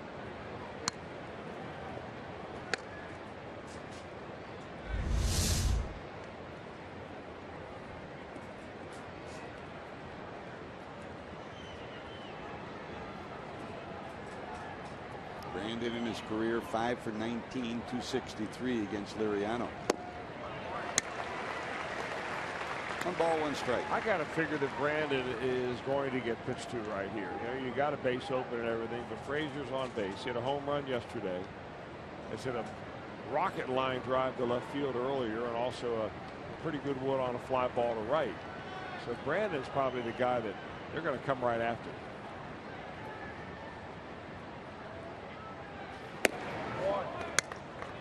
As sharp as he was through 4, he's searching for that release point here. Nibbling.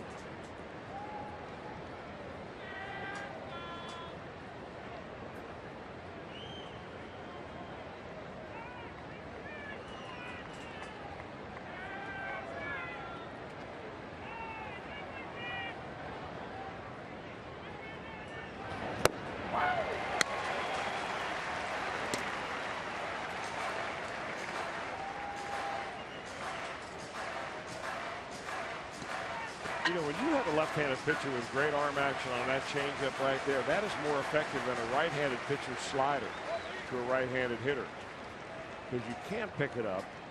The ball moves like a slider when Francisco Liriano throws it. You throw it down to that same spot, and there's not a whole lot you're going to be able to do on it.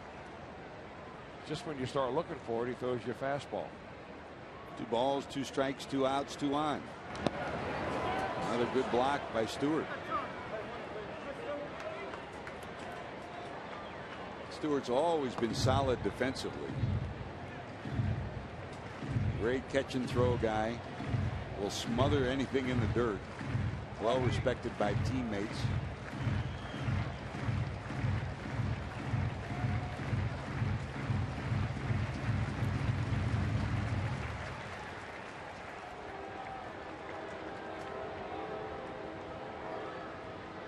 Full count, 3-2. Dribbled out in front of the plate. Here comes Liriano. Bounces up, and they'll get the out. For the Reds, Strand a pair. More importantly, they get a pair. Ludwig a walk. Heisey, boom, number 6 on the year, and we're tied at 2.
Tied at 2, PNC Park in Pittsburgh. I'm Jim Day. If you're just joining us, the news of the day: Jonathan Broxton, the relief pitcher for the Reds, traded to the Brewers. We've been awaiting a reaction from the Reds. I just got off the phone with general manager Walt Jocketty, and as many players are this time of season, Jonathan Broxton was put on waivers, but he was claimed by the Brewers. So that means if the Reds wanted to trade him, they needed to work out a deal with the Brewers, since this is the last day of August. To be eligible for the postseason, they needed to trade him today. and they're getting 2 players to be named later. Now, most of the time in players to be named later deals, it's incentive based as far as how well Jonathan Broxton pitches for the Brewers would decide the quality of player that the Reds would get back. That is not the case in this one. They will get 2 players. They've already decided on one. They have a list of several players. They're going to get their scouts together and decide on that second player. They will announce that in the coming days. There is no cash in this deal, meaning that the Brewers will pick up all of Jonathan Broxton's salary, and we're talking upwards of saving $11 million over the next season and a month. And asked Walt Jocketty straight out, I said, is this more of the incentive of the players you're going to get or shedding money to help the payroll? He said it's a combination of both. They do think the players they're going to get will help at the major league level over the next season. And also, he said, everyone knows our situation on signing pitchers going forward. So it was a combination, money and the players they're going to get. JD, what did Walt allude to the fact that there were lengthy negotiations with a guy who he's closer with probably than any other general manager, Doug Melvin? He did not mention that. We did talk about the relationship that he has with Doug Melvin, so it made it easier. But he said it was a very difficult decision for the Reds. Jonathan Broxton's a quality pitcher. He doesn't like the message that it might send that they're the rest of the season they still don't think they can get on a roll and contend. But he said this is a deal that we simply could not pass up, even though it's in the division. I know, it opens the eyes wherever. You're trading within the division. You're going to have to face Jonathan Broxton the rest of the season and next season, barring anything unforeseen. So I guess that would be the downside of it. But I'm sure because of that, perhaps the Reds got more quality players because of that fact. Well, the Reds, of course, helped the Brewers because the Brewers feel like this year, the position that they're in, that they're a World Series contender. They've been atop the leaderboard in the National League Central nearly all year long, and they've got 3 pitchers on their pitching staff out of the bullpen that have already appeared in more than 60 games, and you've got Brandon Kinsler, who's been in 51. So Broxton will give them a well-needed right-handed power arm to set up their closer, Francisco Rodriguez. JD, what's been the feeling? Have you had a chance to talk to anybody down around the dugout? I have not, because the clubhouse was closed by the time that they made this deal or announced the deal. I did see Jonathan Broxton in the clubhouse this morning, and it was business as usual, and I'm assuming he had not been told at that point. So I have not gotten reaction from anyone. Thanks, JD. Great job as usual. In between the raindrops, you're on the case, buddy. Here's Lambeau.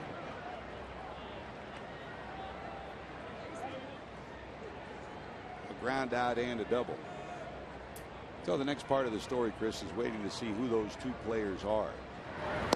And I think, you know, in the time that you've spent in Arizona and the discussions you've had with people in the Reds organization, myself included, I think, you know, the Reds do have some premium young pitchers coming up through the organization, but there are other areas where the Reds have a need, and you would imagine that that's probably what Walt Jocketty targeted in this deal.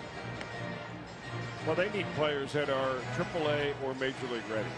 You know, because most of the prospects that the Reds have are down in the lower minor leagues. If the really good pitching prospects you're talking about are AA or below, and when you're pitching AA or below, that's what you are as a prospect.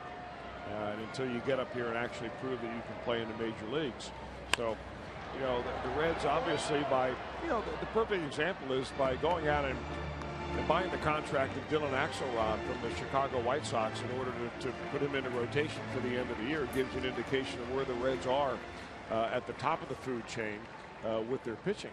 And I think the same way goes for everyday players. So, you know, they could use a boost in the minor leagues, and hopefully the guys they get will be good players that we'll see around for a long time.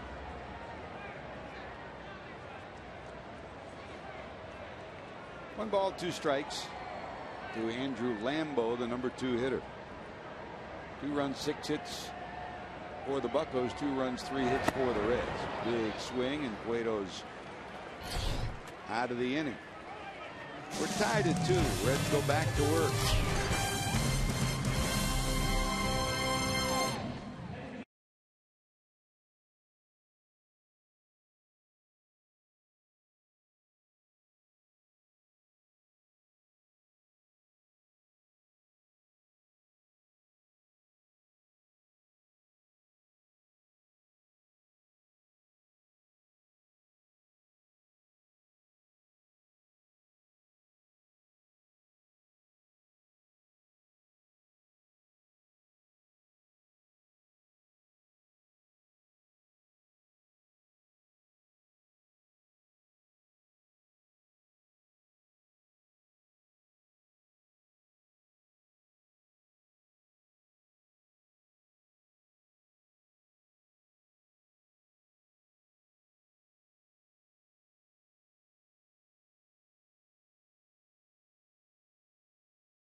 being brought to you by JTM Food Group. Let's create great dishes together. By Toyota. For over 30 Toyota offers, visit buyatoyota.com. And go for the Save on Wings Tuesdays at B-Dubs with specially priced wings all day. Buffalo Wild Wings, wings, beer, sports. Now from Pittsburgh, we remind you, get ready for Reds action 30 minutes before the start of every game with the Reds live show presented by Ray St. Clair Roofing on your exclusive home for the Reds, Fox Sports Ohio. No game tomorrow. Back in action, the Reds against the Orioles on Tuesday. Matt Latos against Bud Norris. Reds live at 6:30. The game will follow. Matt will join the Reds in Baltimore. Had a couple of days home, and he and Dallas had a chance to enjoy their brand new baby Landon. Nothing like that first baby. Here's a line drive to right over his Lambo. Got it.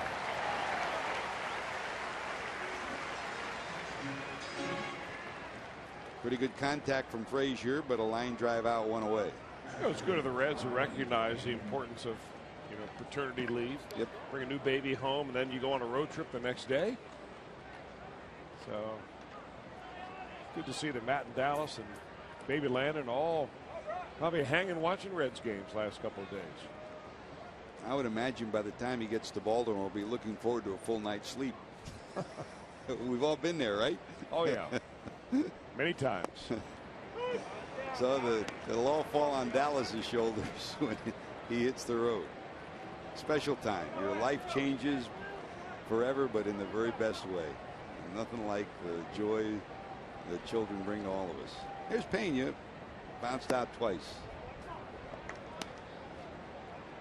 Now, Chris, we talk about the deal that was enacted today, sending Jonathan Broxton to Milwaukee. What that means in the pecking order now probably is that Jumbo Diaz moves up to being the 8th inning guy.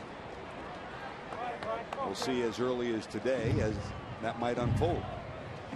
Well, the Reds are in another tight ball game. They've had 2 one-run games here. Of course, they're used to playing those, more than 50 of them. Each of these teams played one-run games. Pirates a little bit above 500 in that category. The Reds woeful in one-run games. That's a foul ball. Oh my goodness. Brian Price is looking down that third baseline thinking, well, I've got the same angle you do. And it looks like it was fair to me. Hands on hips.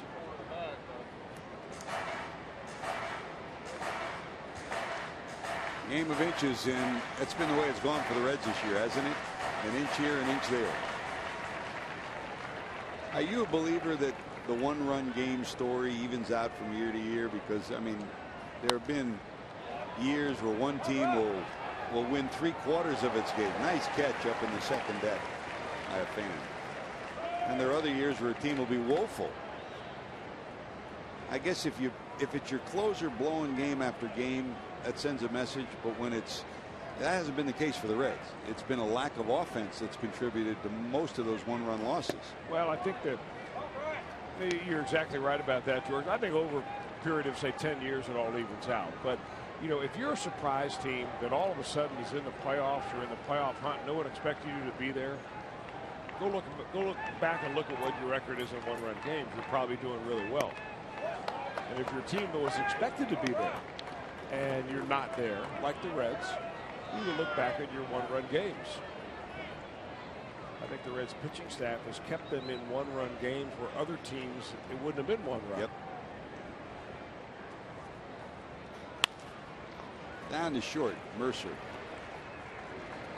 Pena's retired, 2 away. And the Reds fan cam is back this Friday at the Holy Grail. Get ready. It's your chance to answer Reds trivia, win great prizes, maybe be part of our Reds Live post-game show. Join us this Friday at 6 and be part of the fun. Schedule for the Reds, Cincinnati will move on to play the Orioles. In addition to that Tuesday game, Matt Latos against Bud Norris. Wednesday, it's Dylan Axelrod against Miguel Gonzalez. And then Thursday, it's Mike Leake against Chris Tillman. And no off day as the Reds will be home to take on the Mets and then the Cardinals. 3 against the Mets. Alfredo Simon against Bartolo Colon. Johnny Cueto against Dylan G. And Matt Latos against Zach Wheeler. And it'll be interesting if Bartolo will still be a Met by the time Friday comes around. There have been rumors that he's been the target of some teams heading into the final month. A veteran pitcher who's won 12 games this year. And then 4 big ones with the Redbirds. The 8th, the 9th, the 10th, and the 11th. The Cardinals come to town for the final time. The Reds will then be on the road to Milwaukee, the Cubs, and the Cardinals. And then Milwaukee and Pittsburgh will end the season at Great American Ballpark. As you look at the Pirates' final month and that final week, Pittsburgh will end the season in Cincinnati, and if they're in the wild card hunt, which they probably should be, they've got 4 big games against the Atlanta Braves in Atlanta. Not an easy road for them. Big swing from Ludwig, with line to center and walked. His walk to lead off the 5th, an important one because it was followed by Heisey's homer that tied the game at 2.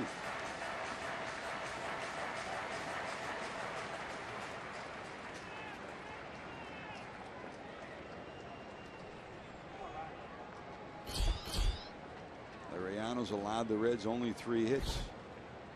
Single by Frazier, homer by Heisey, single by Santiago.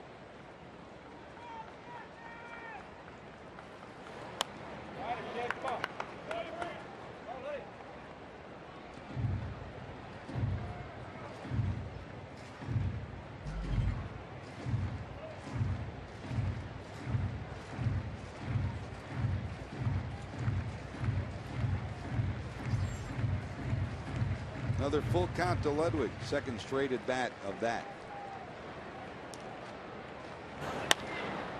Through on the right side against the shift. He bangs a base hit to right. And it's a 2-out hit. That'll bring Heisey back to the plate. His big swing in the 5th resulted in his 6th homer in a 2-2 game, Chris. Well, you see the hole over here on the right, and that's exactly where Ludwig is able to get that, especially with 2 strikes. I think you change your attitude a little bit. Maybe instead of trying to bust it through the shift, you take what they give him, especially if you're going to get a changeup down and away. Ryan Ludwig, a guy whose contract is up this year. The Reds have an option on him next year, or they have a buyout clause. So it's another guy that, you know, heading into the last month of the season, you're looking as kind of a salary drive month of the year.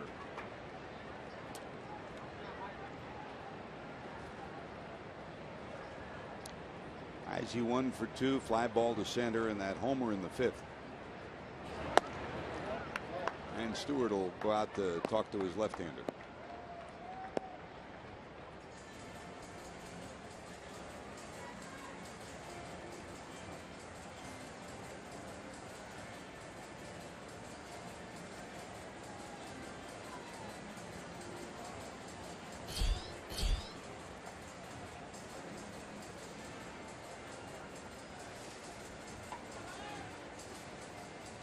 A year ago, he was so pitch efficient. So often he'd be in inning 7 and 8, somewhere around 80 pitches. This year, he's been more like 70 or 80 in the 5th or 6th inning. That's a dribbler to the right side. Liriano double clutches, and he just does get him by half a step. So the Reds will strand a runner. They've stranded 4. We're still tied at 2. McCutchen due up, and we return.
night at Great American Ballpark, Friday, September the 5th.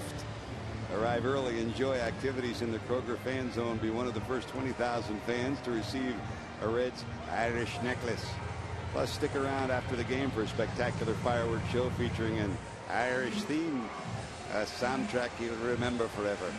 Thanks to Kroger and Home Team Products. For tickets, call 513-381-REDS. Visit select Kroger locations or reds.com/tickets. It's the Welsh night. You didn't mention any cold brew being poured that night, did you? That'll be a bevy of brew for you. It'll be green beer and green bagels early instead of March. Here's Andrew McCutchen against Cueto as we go to the 6th. That's a liner into left, a base hit. McCutchen's first hit against Cueto after popping out and striking out. Now in a 2-2 game, he's always a threat to run. He has been reluctant to run with the back and rib injuries, but in this situation, 6th inning tie game, you got to keep an eye out. Yeah, I would really be surprised actually if McCutchen's going to run. I mean, this is the first day we've seen him actually swinging a little more free and easy. And even in a tie ball game, I think that they're going to keep him at first base, allow Neil Walker to have a little bit of the right side of the infield open. Walker a walk and a ground out.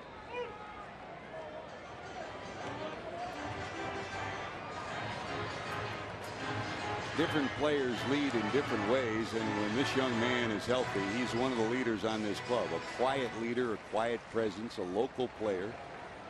Grew up in the Pittsburgh area. His dad, Tom, a veteran too, and a one-time close friend of Roberto Clemente. This one down to second. They'll get one, and it's bobbled, but they'll call him out. On the exchange, says the second base umpire, Fielding Culbreth, and let's see if the long walk to the field will come from Clint Hurdle.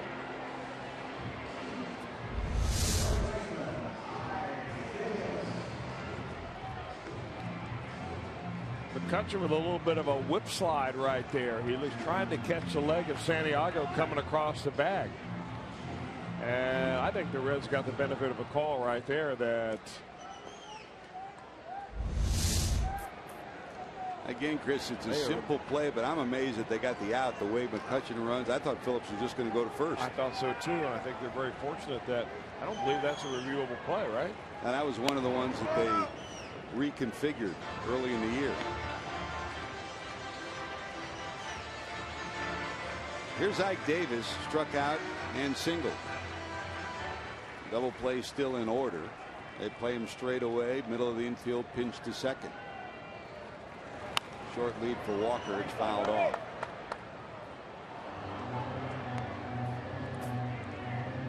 Right now, first base belongs to Ike. You know, Pedro Alvarez had been the third baseman. With the errors that kept mounting up, they moved him to first.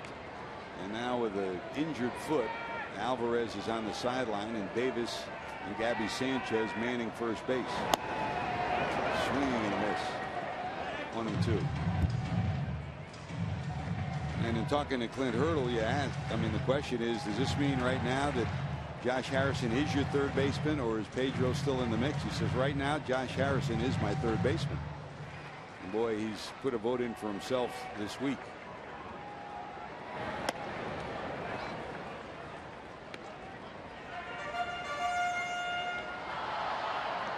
And that's a decision. I mean, the Pirates aren't worried about it now, but it's certainly going to be something that'll enter the discussion for the Pirates in the offseason. Where does the big bat of Pedro Alvarez fall in the future of the Buccos? 2 balls, 2 strikes. Now, it kind of reminds me a little bit of Aramis Ramirez when he came up as a Pirate. Cam Bonifay was one who always believed in him. There were people and fans here who were down on him because he struggled. He struck out a lot, made some errors, but Cam Bonifay told everybody who would listen, be patient. This guy's going to be a productive major leaguer, and he sure has put together a fine career. He has. Will the same thing happen to Pedro? 2 balls, 2 strikes. Nearly a balk right there. Johnny turned and realized as he's in his motion to go to first base that you have to throw the ball. That doesn't mean you have to throw the ball there on a fly, but you just have to throw the ball. If he holds the ball, it's a ball. Right. And of course, it was here that Johnny dropped the ball in the playoff game last year, and the Cueto chance started, so here it comes again. I would say that's his B move.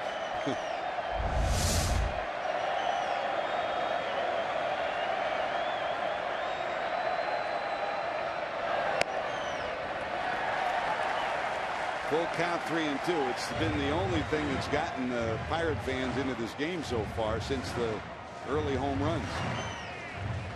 Full count.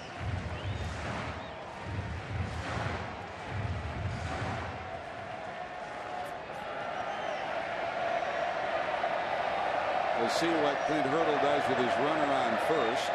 Walker, 3-2. They almost had him picked. He just stutter-stepped a bit, and it looked like the right foot slipped out from under him, but he managed to get back to the bag. Cueto's already picked off one, Starling Marte today.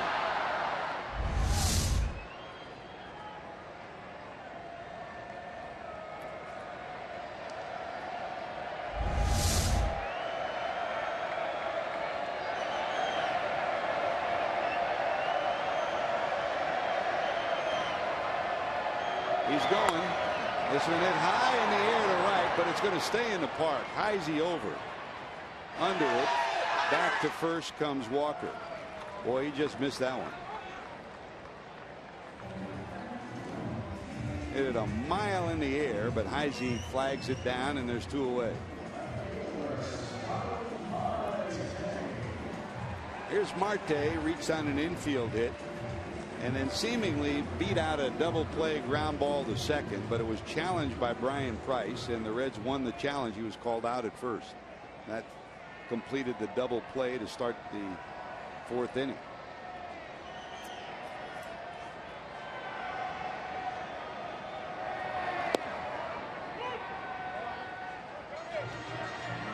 In there for strike one.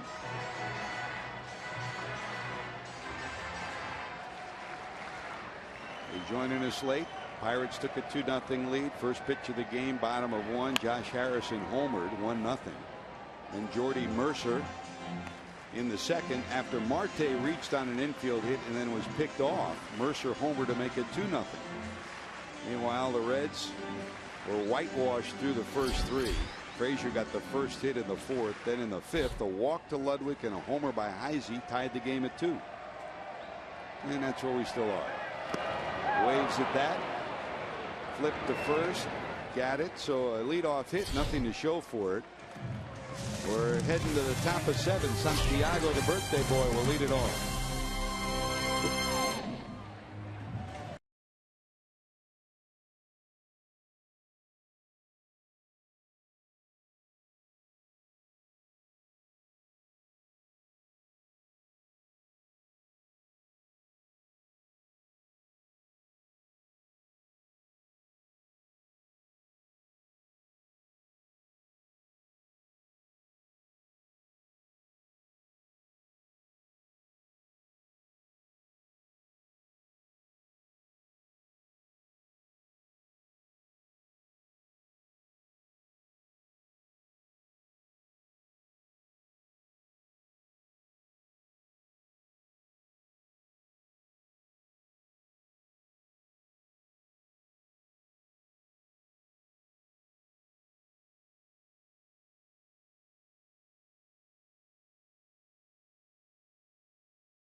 summary, a home run kind of day. Not often you see this. Johnny Cueto's first pitch, Josh Harrison's 13th home run, 1-0 Pittsburgh in the first.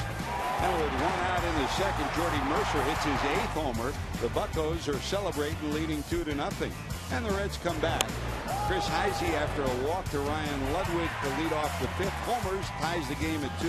Heisey's 6th homer, 17 knocked in for the Pennsylvania native. And after the early home run difficulties, Johnny is buckled down. He's allowed 7 hits and 2 runs. The Reds have 4 hits and 2 runs of their own. He's due up second, as Ramon Santiago will lead it off as we go to the 7th. 2 similar games, Chris. Yesterday it was Alfredo Simon giving up the 3-run home run to Walker in the first. Then he pitched great after that. Same story for Cueto thus far. Well, you had to figure really coming into this ball game with the quality of the 2 pitchers out there. I could take that 3-10 record from Liriano and throw it right out the window, because this guy's pitched a lot better than that number has indicated. That it would be a low-scoring game, given the fact that Cueto is so good. The Reds are not really hitting on all cylinders at all offensively, and we'd be very much in a game like yesterday, a tight one. 1 ball, 1 strike. That's wide. 2-1. Reds had 3 hits yesterday, and they've got 4 today.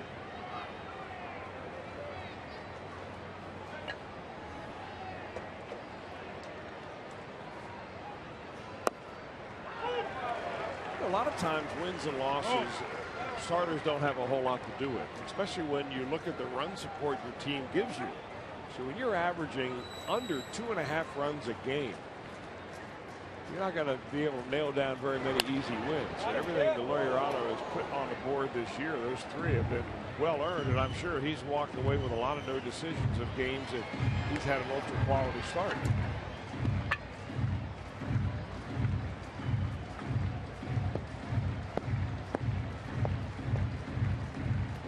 Two balls, 2 strikes to Ramon, who walked and singled, been on base twice. Toward short, hustling down the line, long throw from Mercer, and he gets him. This may be another challenge. Let's see. Awful close at first. Ryan Price to the edge of the steps, nodding his head as if to say, I think we should. He's looking in to get the word.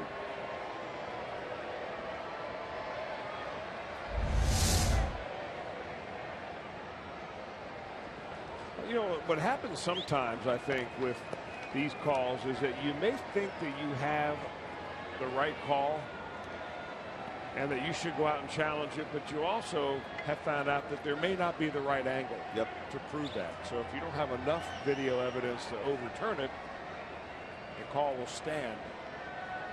No challenge. It goes as a 6-3 put out. And here's Cueto, 2 sacrifices thus far today.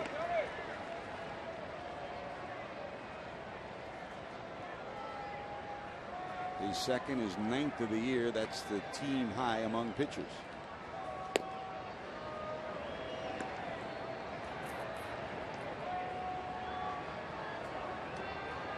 Every time you know this day and age, Chris, you look at the. Did he get time? Yeah. Yes, he did.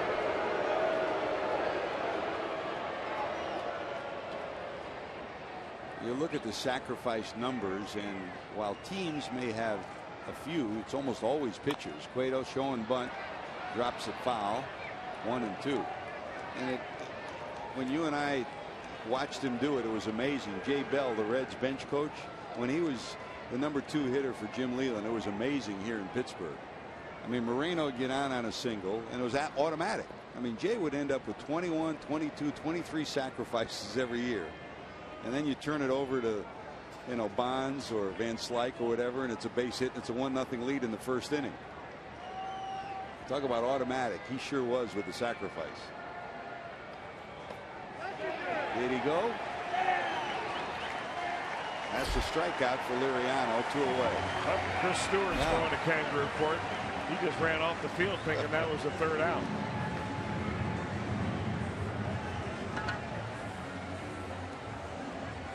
Brain cramp. He's excited about that strikeout. Look up. Ooh.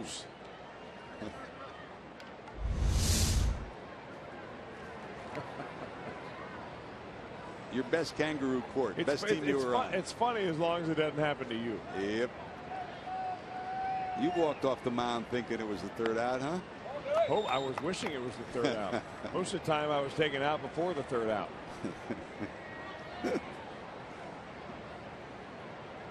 2 away. What's the best kangaroo court team you were part of? You know, I got to say,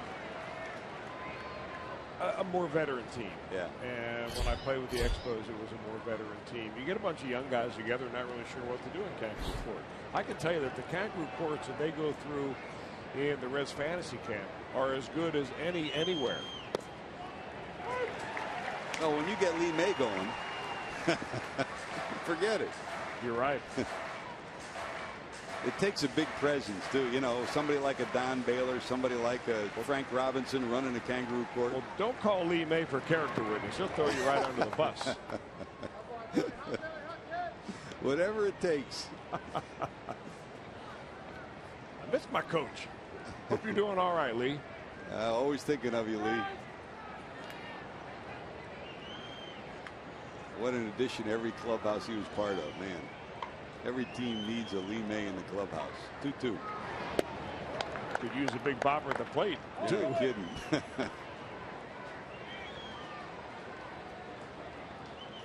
And you got to be a big bopper to run kangaroo court, too.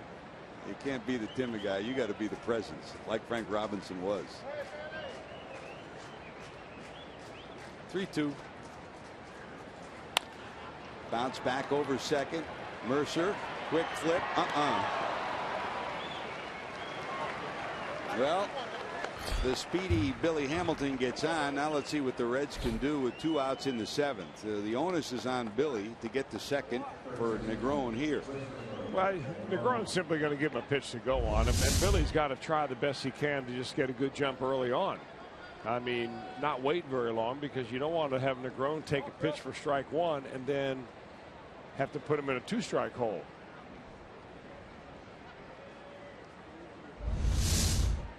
Sitting on 53 stolen bases. He was caught for the 20th time this season yesterday. His next stolen bases will tie the club record by Bob Bescher, 54, back in 1909, set by a rookie. And they'll flag him over there at least once. Liriano will throw over a lot.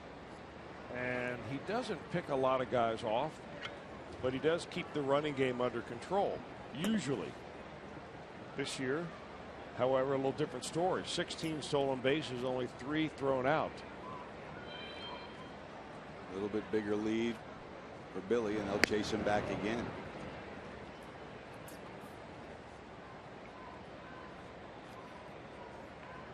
Now, the other part, you talked about Johnny Cueto really falling off and delivering the ball to first to avoid a balk.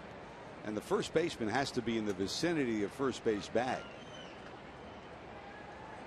If you're not, it can be called a balk as well. Davis playing in front of the bag with 2 outs and Negron at the plate. Yeah, Davis wants to get as close to that hole over on this side of the infield right here to make sure Negron doesn't shoot one that way. Billy not going, and he's trying to shoot one that way, and it's a swing and a miss, 0-1. Now, we've mentioned it about Negron and his matchups today against Liriano. Liriano's really kept that slider down and in on him. And got a first pitch fastball, snuck it right by him, so he's set up for that slider.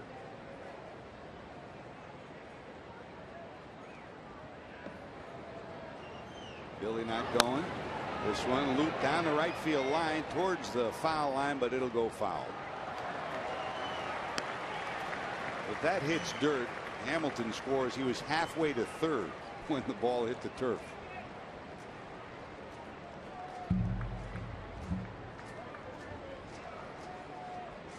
Negron struck out twice, swinging his first 2 times up, and then on a 3-2 pitch walked in the 5th.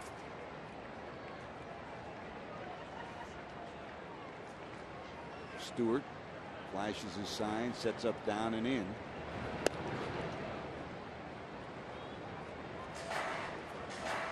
Seventh inning of a 2-2 ball game. Again, Two outstanding efforts by two starting pitchers today. Francisco Liriano and Johnny Cueto. In a pitching series so far. There goes Billy. In the dirt, no throw. There is number 54. So Hamilton ties the rookie record of Bob Bescher, 54 stolen bases as a rookie. He's got 4 steps. Good idea by Stewart not to unload it. So now in scoring position is Billy.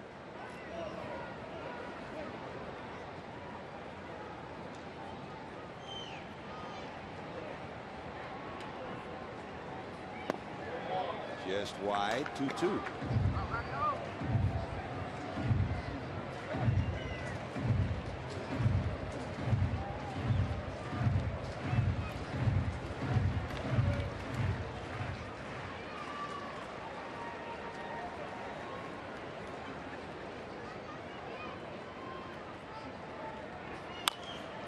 Center field hit pretty good, but it'll stay in the park. McCutchen back, edge of the warning track, got it.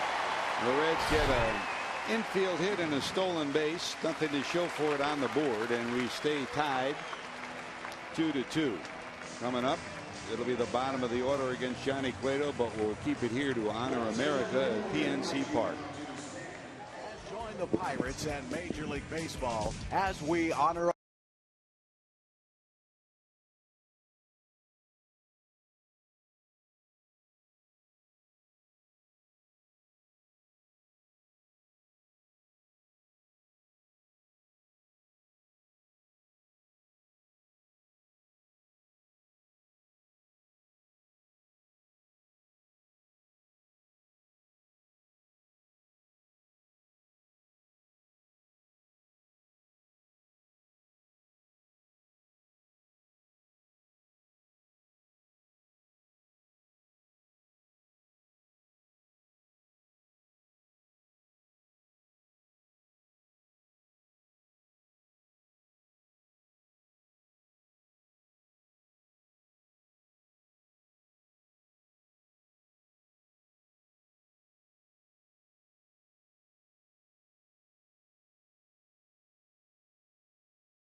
fan photo today. Here's today's fan photo of the game, brought to you by AT&T.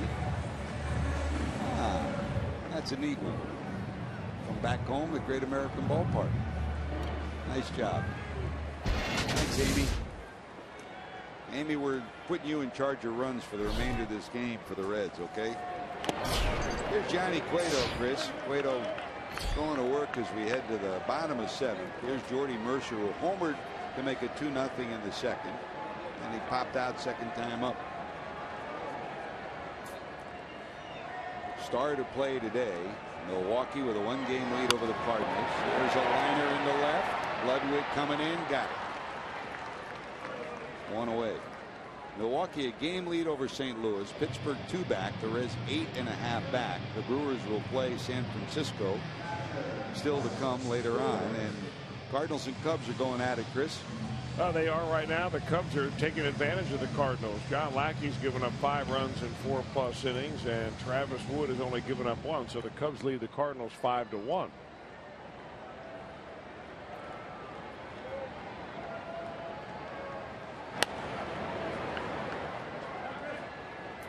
Here's Chris Stewart.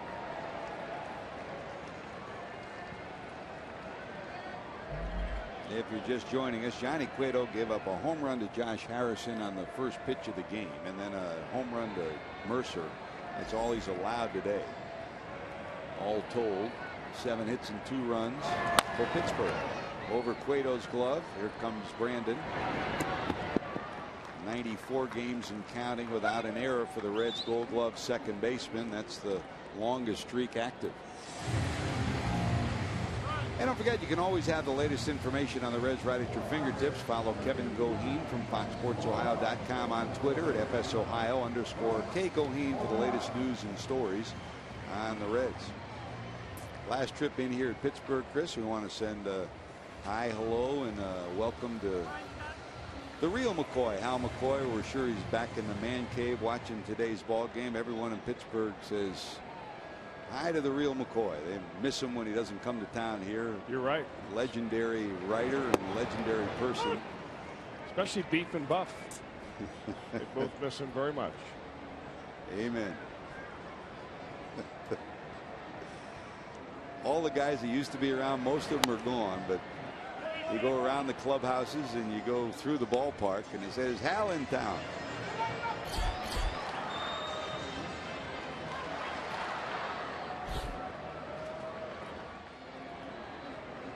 Mariano's day is done.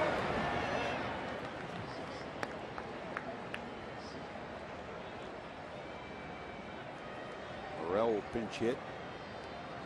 Expanded rosters will start tomorrow. They've already made moves here in Pittsburgh.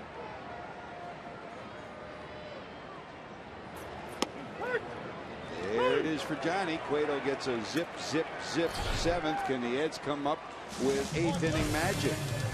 2-2 ball game.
On this date in baseball history, 1990, a couple of Reds Hall of Famers made Major League Baseball history when Ken Griffey Sr. and Ken Griffey Jr. became the first father-son combo to play in the same game, and September of that year, what you're looking at, probably the most memorable moment of those two being on the same team. They hit back-to-back home runs, father, son, and now we can say that both are Reds Hall of Famers, and Ken Griffey Jr., no question, will be a National Baseball Hall of Famer, and I'm assuming on the first ballot. Guarantee, JD. Hey, JD, for those that are just joining us, we'll recap the big story off the field today, and that is that Jonathan Broxton was traded by the Reds to Milwaukee for 2 players to be named later. A brief those who weren't with us on your discussion and your talk with Reds general manager Walt Jocketty. Well, Jonathan Broxton was put on waivers to perhaps trade him. He was claimed by the Milwaukee Brewers, so that if they wanted to trade him, they had to work out a deal with the Brewers. That deal was worked out on the last day in which a player could be traded and be eligible for the postseason. There's no cash involved in the deal, so the Brewers will pick up the remainder of his salary this year and next year, and perhaps a player buyout after 2015. The Reds have a list of players to be named later that they're choosing from. They've already chosen one who I assume is the key to the deal. They'll sit down with their scouts and talk about the other player that they are going to choose.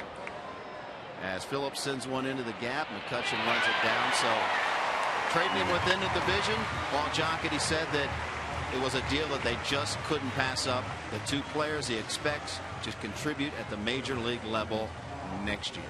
Thanks, JD. Great job as always. You're the best. Outstanding. And by the way, don't get in any trouble down in Baltimore, all right? Stay away from the manatees and the seals at the aquarium.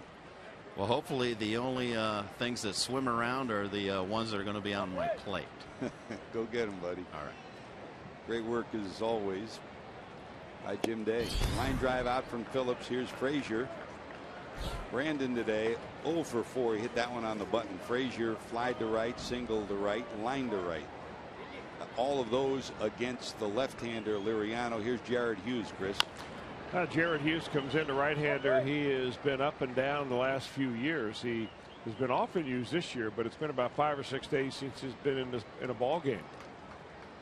You know, the one extra thing to probably consider when you're talking about the trade of Jonathan Broxton is the fact that when the Reds signed him to a 3-year deal, they signed him to be the closer, and they paid him closer's money.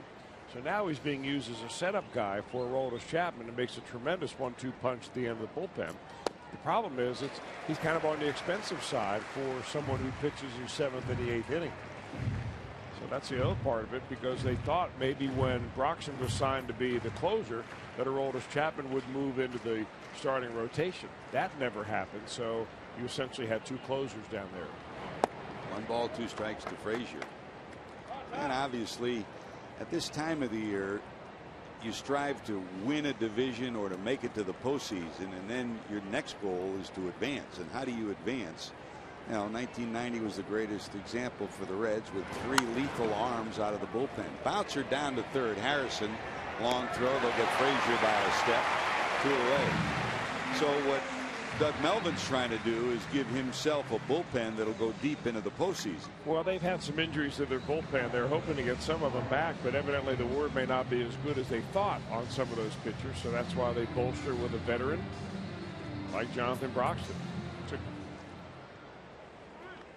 Hopefully a good deal for both clubs. Now, the other deal that unfolded today, and there probably will be some more, is that Adam Dunn traded from the White Sox to Los Angeles in the Western Division of the American League. The Angels of Anaheim have a 4-game lead over Oakland starting play today. That gives them a big bat from the postseason for Mike Scioscia.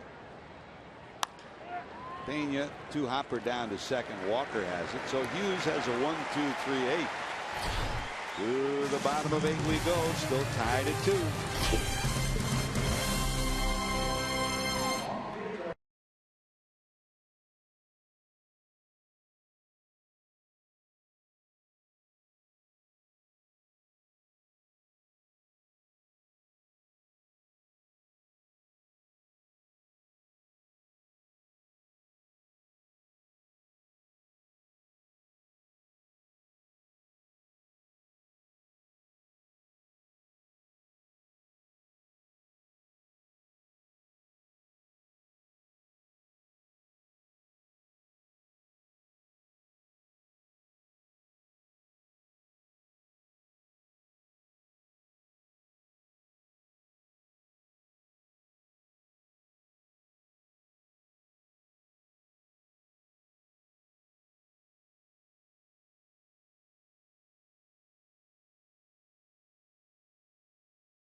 ticket offer Friday, September 5th through Sunday, September 7th. See your Redlegs battle the Mets at Great American Ballpark. Purchase 4 Reds tickets for only $48. Receive a $15 Hofbrau House voucher. That's 4 Reds tickets plus a $15 Hofbrau House voucher for only $48. For tickets, call 513-381-REDS. Visit select Kroger locations or reds.com/4 for 48. Now here we go to the bottom of 8 and top of the order due up facing Johnny Cueto. Cueto gave up a homer to Josh Harrison on the first pitch of the day. A homer to Jordy Mercer in the second. That's all he's allowed. We go to the bottom of 8, still tied at 2, Chris. Well, he's been very efficient with his pitches. He's sitting at 91 right now for Johnny Cueto, 92. So he's looking for that win number 16 on the season, and I'm sure that Brian Price is going to give him as much leash as possible, although they do have Manny Parr up throwing in the bullpen. And it looks also like Sam LeCure. Top of the order, so it doesn't get much easier right here for Johnny Cueto as he tries to finish it out. There's Josh. He homered to make it 1-0 in the first. Flied to center in the third and bounced to second in the fifth. Overall now 13 homers, 46 knocked in. This one, there's a base hit in the left. Well, Harrison keeps doing what he's done this whole month. He's hit .342 for the month of August. And he puts the potential go-ahead run on base to lead off the 8th. Now what do you do with Lambo? Do you steal? Do you hit and run? Do you bunt? Well, you don't steal. Charlie Marte already tried that. That was a bad idea. Johnny Cueto, so that you eliminate that from your list of options if you're managing the Pirates right here. You're looking for 1 run, really. You're after all in the bottom of the 8th inning. So you probably lay a bunt down right here.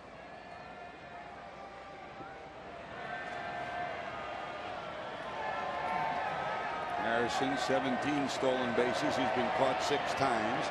Lambo just up from AAA. They'll look and see if he shows any inclination to bunt. He didn't.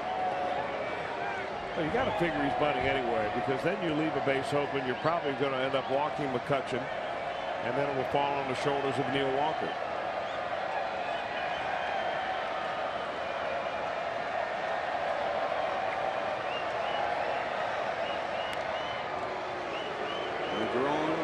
Steps in front of the bag at third. Frazier holding the runner at first. Lambo robbed of a hit on a great play by Phillips in the first. Doubled to left in the third and struck out in the fifth. Cueto has 6 strikeouts to here. Johnny to the stretch. Runner not going. No bunt attempt there. Swing fouled off. You know, with Johnny Cueto, the one thing you've always got to remember as the opposing manager is that this guy keeps the ball down. He gets a lot of ground balls and gets a lot of ground ball double plays. The Reds have already turned 1 on him on the day. I mean, he's getting the ground ball out at least every inning.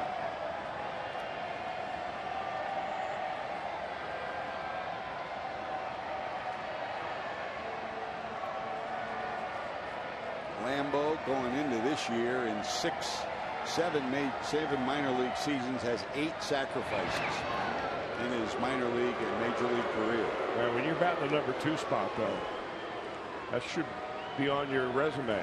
Yep. So often these days it isn't, though, huh?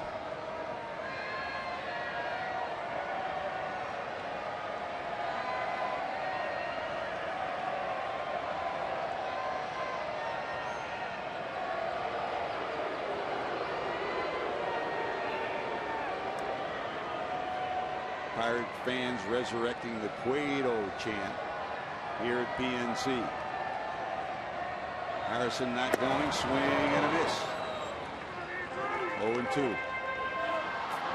37,591. Another sellout. All 3 games of the series sold out. The Pirates passed the 2 million mark in the series. Their 19th sellout of the season.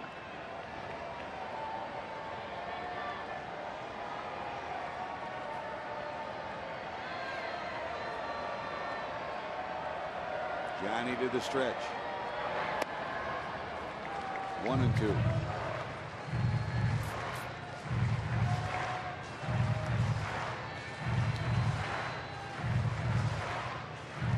McCutchen due up next. Walker to follow.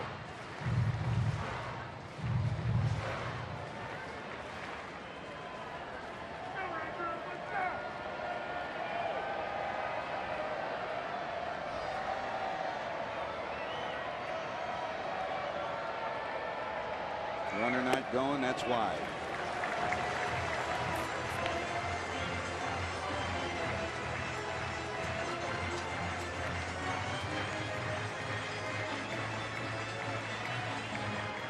Last time out in his 3-0 loss to the Cubs in that rain interrupted game. Cueto 96 pitches, but invariably he's 110 to 115 pitches a ball game. This will be his 99th of today.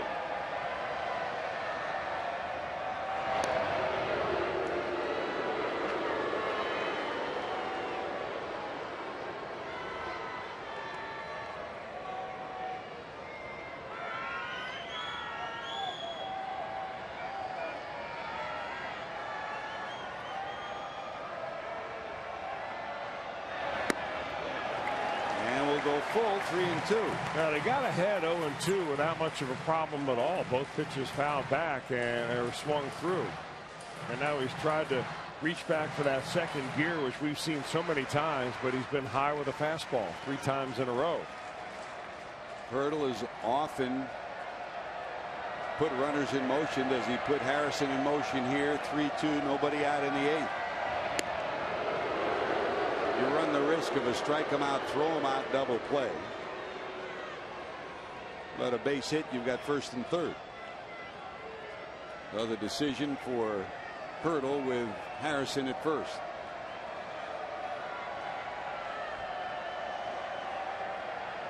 Runner gone. Fouled off. Yeah, just a little bit bigger lead that time for Josh Harrison. I think he was gambling like Hurdle that Cueto, except for the first couple of throw-overs, he has not thrown over twice in a row. Throws over once and goes to the plate. Throws over again, then goes to the plate. Nick Leyva rolls through his signs from third over to Harrison at first. Lambo digs in. Try it again, 3-2.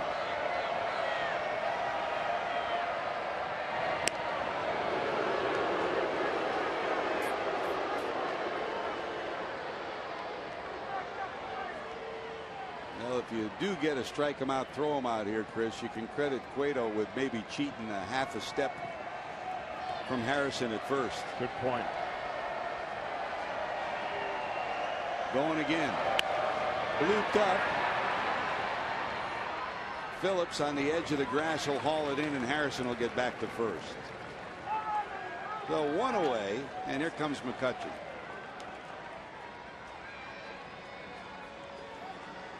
Sawed off his lumber that time, huh?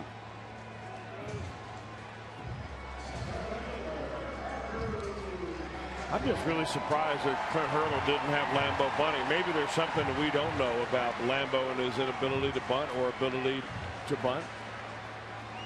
But I mean, if you've seen Johnny Cueto as much as Clint Hurdle has, and you've seen him a bunch, you know this guy is as tough as nails with runners on late in the game.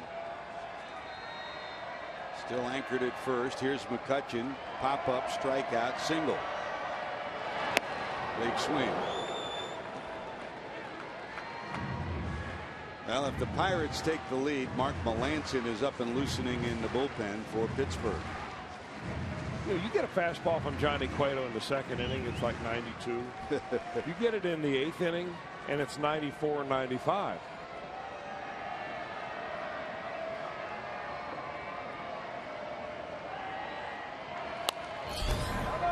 Bloop to the right side, in the seats, out of play. Well, Cueto ahead of Lambo 0-2, now ahead of McCutchen 0-2.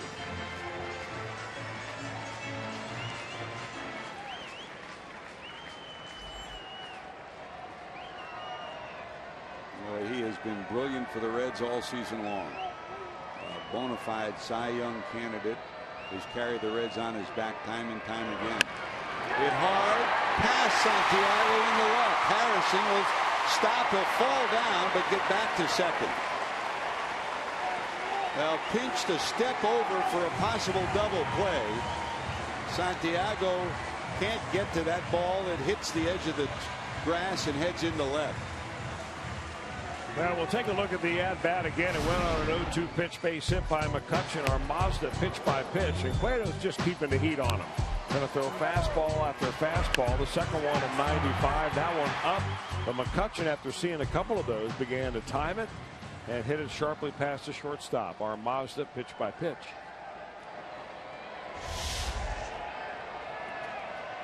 The difference of a step pinch closer to second for a possible DP, and that results in first and second and one out. And here's Walker. Walker walked, bounced out, and bounced into a fielder's choice.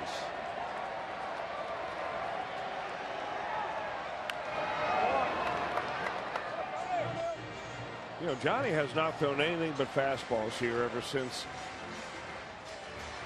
Harrison reached base with that base hit. He kept all fastballs on Lambeau, eventually popped him up. All fastballs on McCutchen, that first pitch to Walker fastball. So he needs something late in the game. He's reaching back into that fastball tank. From the stretch is Cueto with one away. Rifle foul down the first base line. A cutter that had Walker way out in front.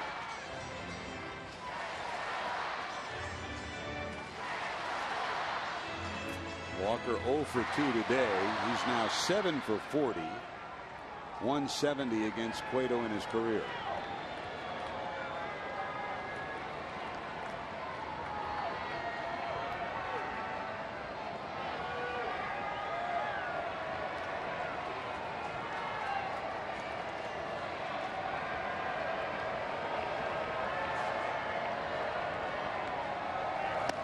That's wide.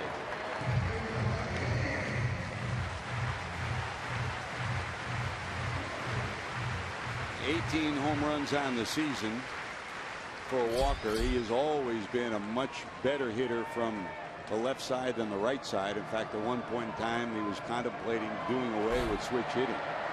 17 of his 18 home runs have come from this side. 1 ball, 2 strikes.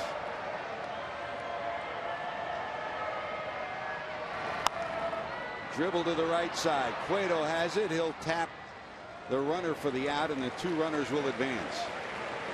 So now second and third, but 2 outs. And here comes Ike Davis.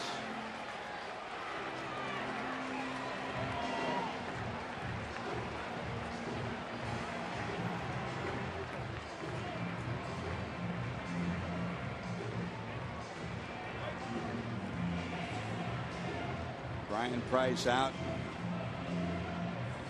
The left-hander Parra is loosened and warmed in the bullpen. Testing how much is left in the tank here. Well, is that I what think Brian's so. doing? Well, we've seen this happen really almost exclusively with Johnny Cueto, where Brian will come back out and talk to him and put his pitching coach cap on rather than his managerial cap. He and Johnny, of course, developed a tremendous, very close relationship over the years that Brian was the pitching coach here. And he's very close with all the pitchers. But I think there's something special there with Cueto.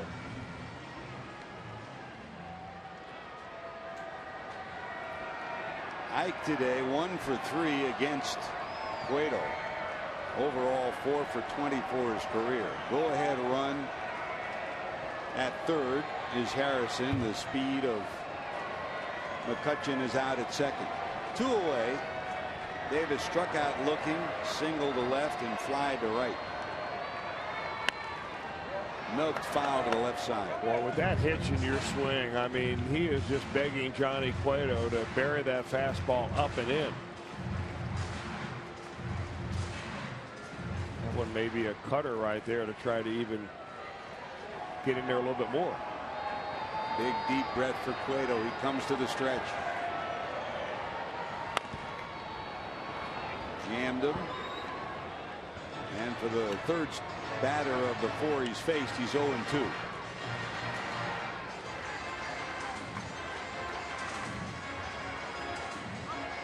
Tough talk from Pena. And just to be safe, Chris, you got McCutchen out at second, a veteran. You want to make sure they're on the same page with the signs, and maybe these signs are even bogus.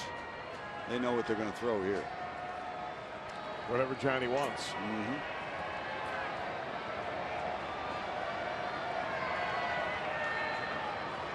0-2.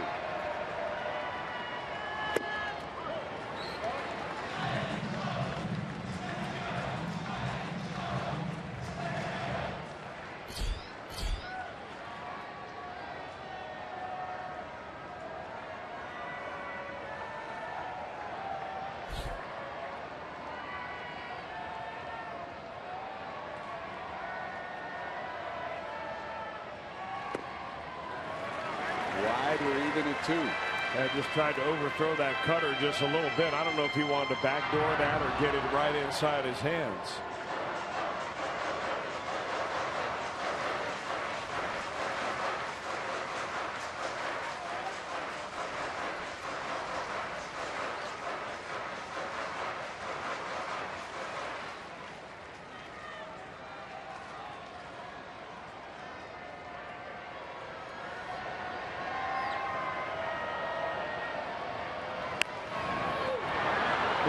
Towards left, foul territory. Negron got it. He got it.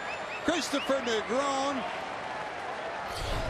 an improbable and unbelievable catch, gets Cueto out of trouble. There's nobody happier than Cueto. That young man has been brilliant since coming on. With the bat, with the glove, he's given the Reds a spark. Let's see if the spark can get them to the plate. Another look at Negron's nifty catch.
Live nightly on Fox Sports 1 and streaming live on Fox Sports Go. And if you're watching that tonight, guarantee you're going to see it. Say hi to the dancing dog, our John Morrell hot dog play of the game.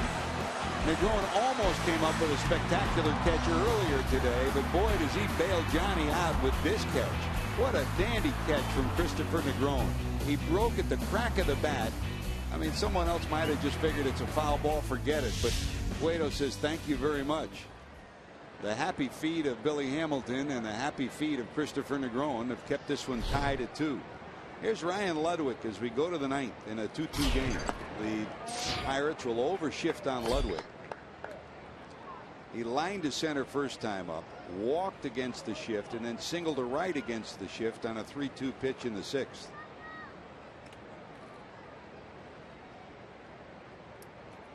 Another nail nipper that the Reds are involved in, looking for some action here in the 9th. Ludwig, then Heisey, then Santiago, 6, 7, and 8. And then the pitcher spot due up, and our oldest Chapman has started to loosen in the bullpen. What Brian Price is hoping for is a run here and then turn it over to the big lefty.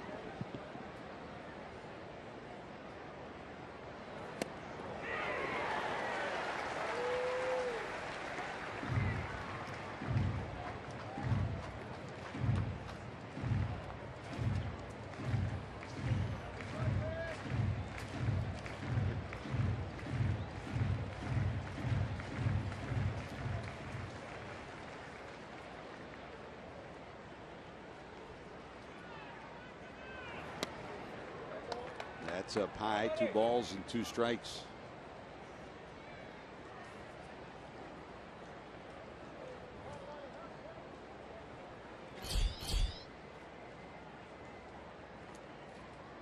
In his career, Ludwig 1 for 5 against Hughes.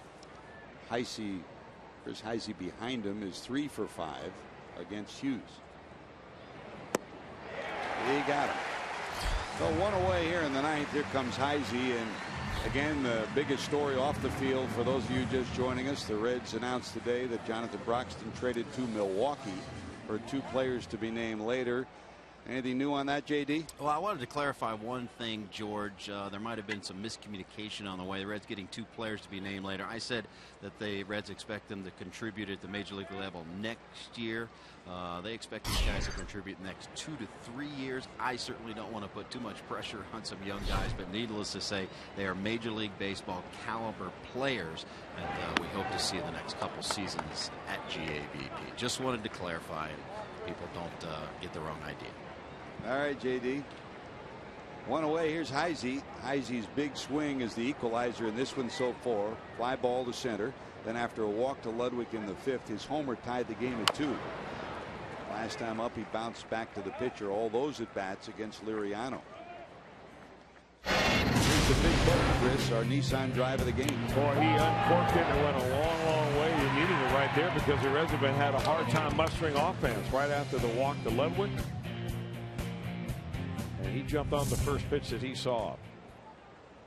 1 ball, 1 strike.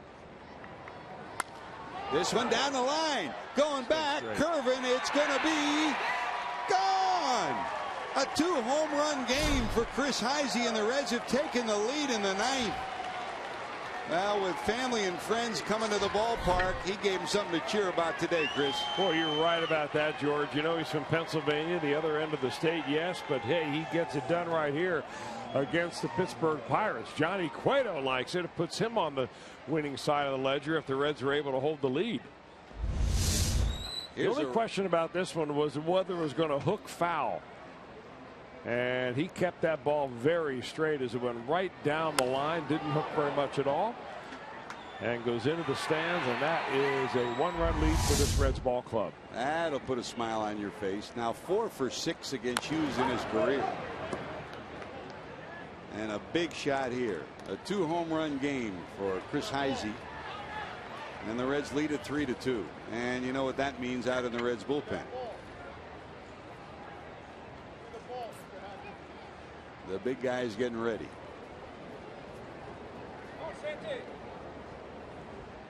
The only guy happier than Heisey was Cueto, huh?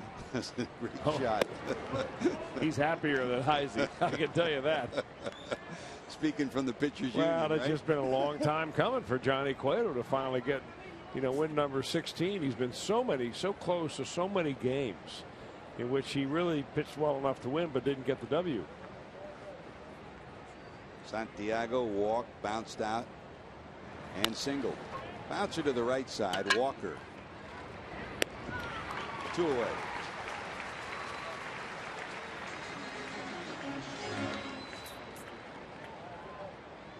So with Johnny having a lead 3-2, he will be pinch hit for here in the 9th.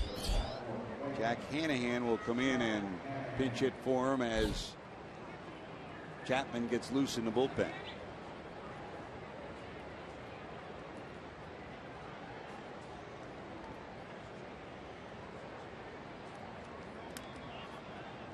Jack has had his season sidetracked, coming back from that shoulder injury. He's never been 100% and probably won't be until next year. And you mentioned those players that are really playing for next year right now, and he's one trying to show that he can still swing the bat, Chris.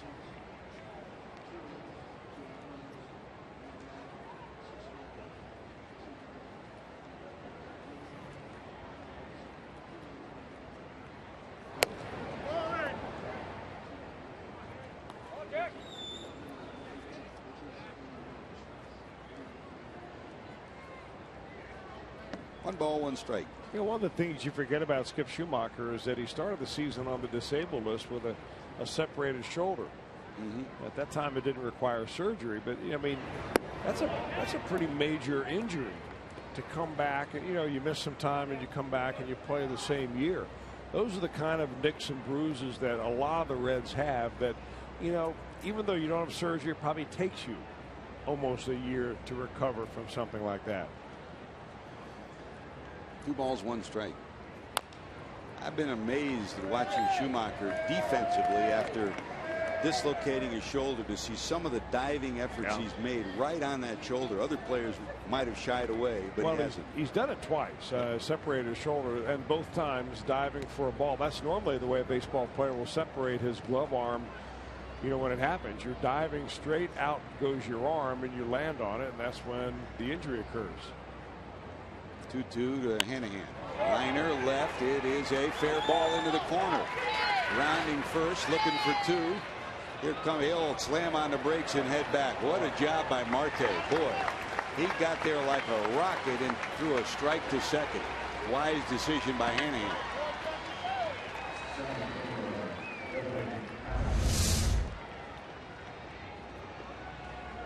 That's a pretty good bit of hitting right there. That was a nasty sinker going down and away. And he just takes it right down the line. Marte did this earlier, where he got the ball back in very quickly. He's got a strong arm and threw it right on the money. Out will come Hurdle, and that will be it for Hughes, with the top of the order Billy Hamilton due up. So while the pitching change takes place, it's time for our Skyline Chili call to the bullpen. You're watching Reds baseball on Fox Sports Ohio.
The Orioles first in the American League East. They got some power. Well, they've got some power. To be a jammed house, it's a place that's good for offense, and they'll look at the Reds as a team that they should probably beat. So hopefully the Reds will be able to put a little wrench into their plans. They are 22 games over 500. The Orioles are in first place in the East. Bud Norris, remember him? He was a Houston Astro for a long time, and the Reds will know him pretty well. Matt Latos gets the mound, and Latos is throwing the ball very well. The new daddy, coming back from Dada Land, will pitch and take the mound on Tuesday. Another W for Landon would be nice for Matt and Dallas. Mike Leake will pinch run for Jack Hanahan. So Leake is on at first as the Reds try to play add-on with Billy Hamilton coming to the plate. And here's the lefty, Chris. Justin Wilson, saw him yesterday. 94-95. Gets it up there in a hurry with a whole lot of very little effort type of a delivery.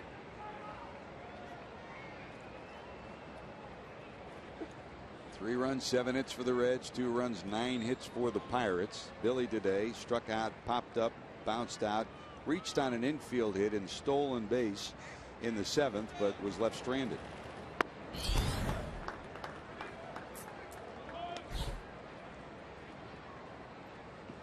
Francisco Liriano went 7 innings, allowed 5 hits, 2 runs, struck out 5.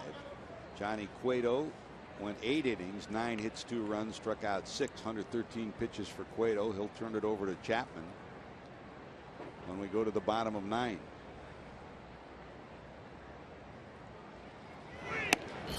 Up and in. 3-0.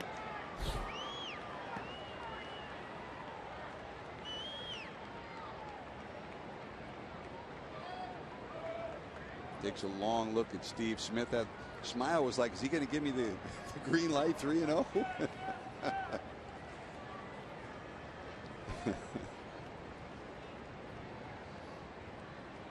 Short lead for Leake.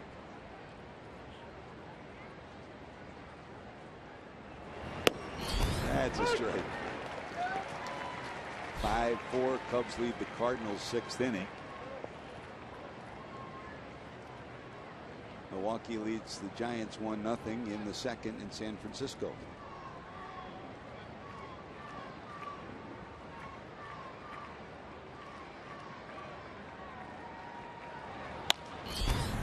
Down the line and right, long run Lambeau. It will be a foul ball.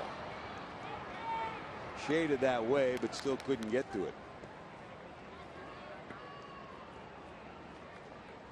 So a full count, 3-2.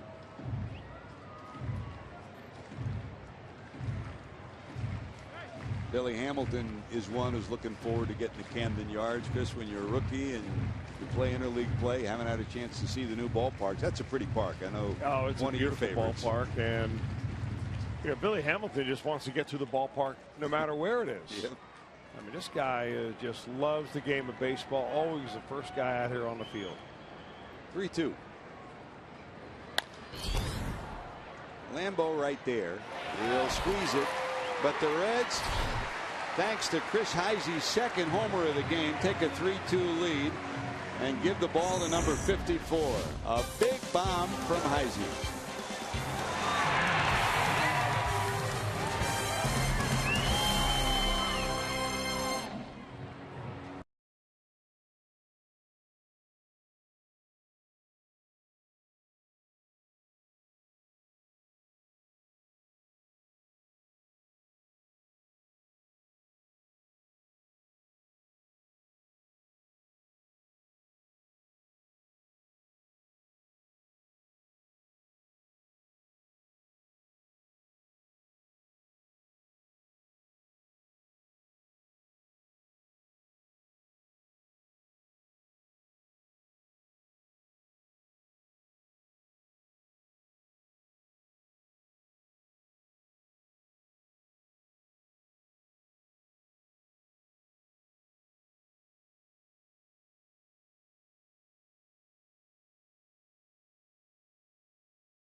Reds baseball on Fox Sports Ohio has been brought to you by Chevy. Visit your tri-state Chevy dealer today. And by Cincinnati Children's Hospital, who ranks 3rd in the country on United States News and World Report's 2014 Best Children's Hospital. And don't forget, after every Reds game, Fox Sports Ohio breaks down the game, brings you the first interviews with Brian Price and all the players. Reds Live brought to you by Performance Kings Honda, and the guys will be on the case here. JD will be down in the locker room getting the story. We'll also, of course, talk to Chris Heisey as he reflects on 2 home runs today. If the Reds hold on to this one and bring home a W in another one-run ball game. And Jeff Pecora and Brian Giesenslaw will put a capper on it back at the studios in Cincinnati. Jay Bruce will take over in right. That'll mean Heisey will move to left and Hamilton still the center fielder. So defensive replacements for the Reds, and here's the big guy, Chris. Well, the big guy is Aroldis Chapman. He pitched in 4 games on the homestand. First time we've seen him in this series. Reds having lost the first 2 ball games by a run each. They are leading by a run here, so a thin margin for Aroldis. He'll face Starling Marte. Marte hitting in the 6th spot in the order. 2 for 6 in his career against Chapman. Jordy Mercer is scheduled next, 0 for 5. And Chris Stewart probably will give way to a pinch hitter. Chapman hasn't pitched since Wednesday against the Cubs when he picked up a save in 1 inning and 1 hit of work and 2 strikeouts. Rhythmic chant by the fans here in Pittsburgh, trying to come back with a rally in the 9th. The Reds, on the other hand, trying to win a 1-run game, which has been so infrequent for them of late. Marte, infield hit, bounced into a double play and struck out, all of those against Cueto. From the stretch, Chapman, strike 1. Strike 2. Your report card on Johnny Cueto today. A+ all the way. Johnny Cueto shows you why he's the man just about every time he goes out there. Anytime you turn the ball over to Aroldis Chapman, you've done your job. As a starting pitcher, that is. No balls, 2 strikes. 1-0-1 is wide. 1-2. Look at Marte. All you can do is say wow. Well, the biggest mistake you make as a hitter is look at the radar gun. Yep. Of course, that looked pretty quick after an 86-mile-an-hour slider.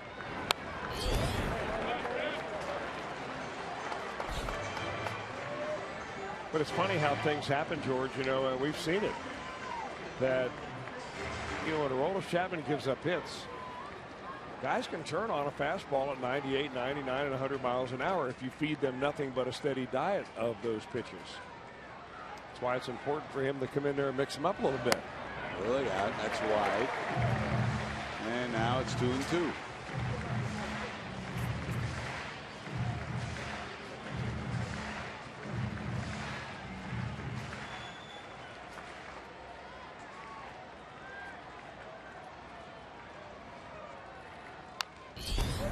Hanging in there, staying alive is Marte.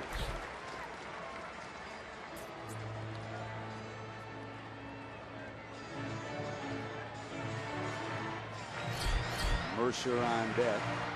Jordy homered against Cueto in the 2nd to give the Pirates then a 2-0 lead. Josh Harrison's homer in the 1st had given Pittsburgh a 1-0 lead. Got him. Strikeout number 1, out number 1 in the 9th.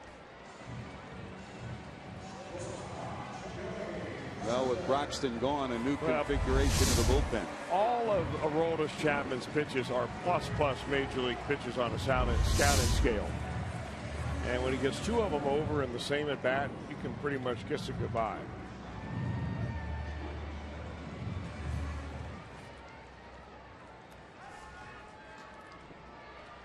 Here's Mercer.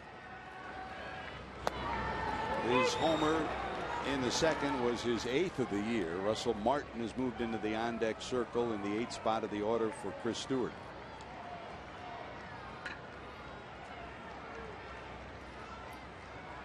A lanky left-hander to the stretch. Here's the strike 1. Trying to get him to go for it. Says the first base umpire, Manny Gonzalez.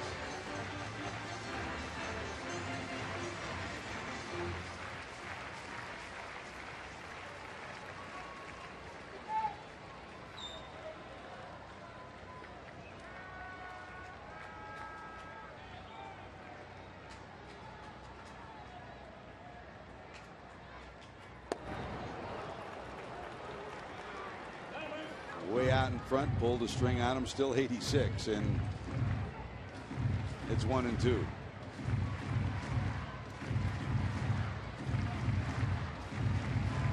They call him the Cuban Missile. Some of his native countrymen call him El Latiga, the whip. That's a swing and a miss, and that's strikeout number 2. 2 up, 2 down, 2 punch outs. And here comes Russell Martin to pinch hit for Stewart.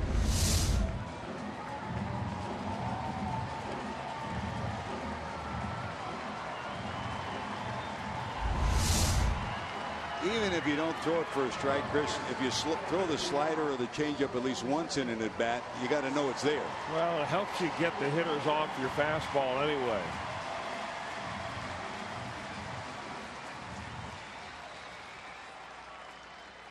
Here's Russell 0 for 3 at his matchups with Chapman. He's thinking about one thing in this at bat. I can guarantee you that.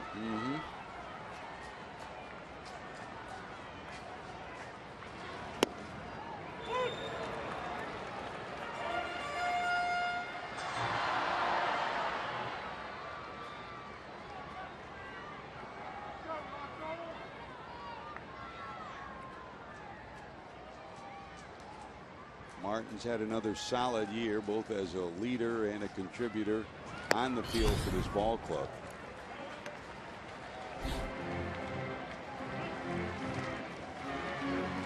Numbers always impressive. The numbers don't tell the complete story of what Russell Martin means to this pitching staff and this club. Billy Hatcher waiting to congratulate Cueto. Here's a bloop. In comes Bruce. Got it. Well, defensively, Bruce comes in, and Johnny Cueto can put a big smile on his face. He gets number 60, Chris, and a big smile on the big guy from the left side. Well, it's just nice not being swept, number one. That's a big thing for the Reds and how they feel about themselves. They may feel like they're really up against the wall trying to win a division or getting into the playoffs, but you still have pride about winning every ball game, especially when your main man is on the mound and he pitches the way he did today. Great job by the Reds. Brian Pena for leading the energy charge. Johnny Cueto on the mound. And man, oh man, Chris Heisey coming up big. So Cueto passes the 200 strikeout mark, also gets a W. Chapman gets his 29th save. Heisey has another 2 home run game. And don't forget the great catch by Christopher Negron, Chris, that really got Cueto out of that big jam. Not only got him out of a big jam, but it put a big grin on Johnny's face. 3 hours and 1 minute of baseball. Still a whole lot more to talk about. Coming up next, the postgame from PNC Park as the Reds win it 3-2.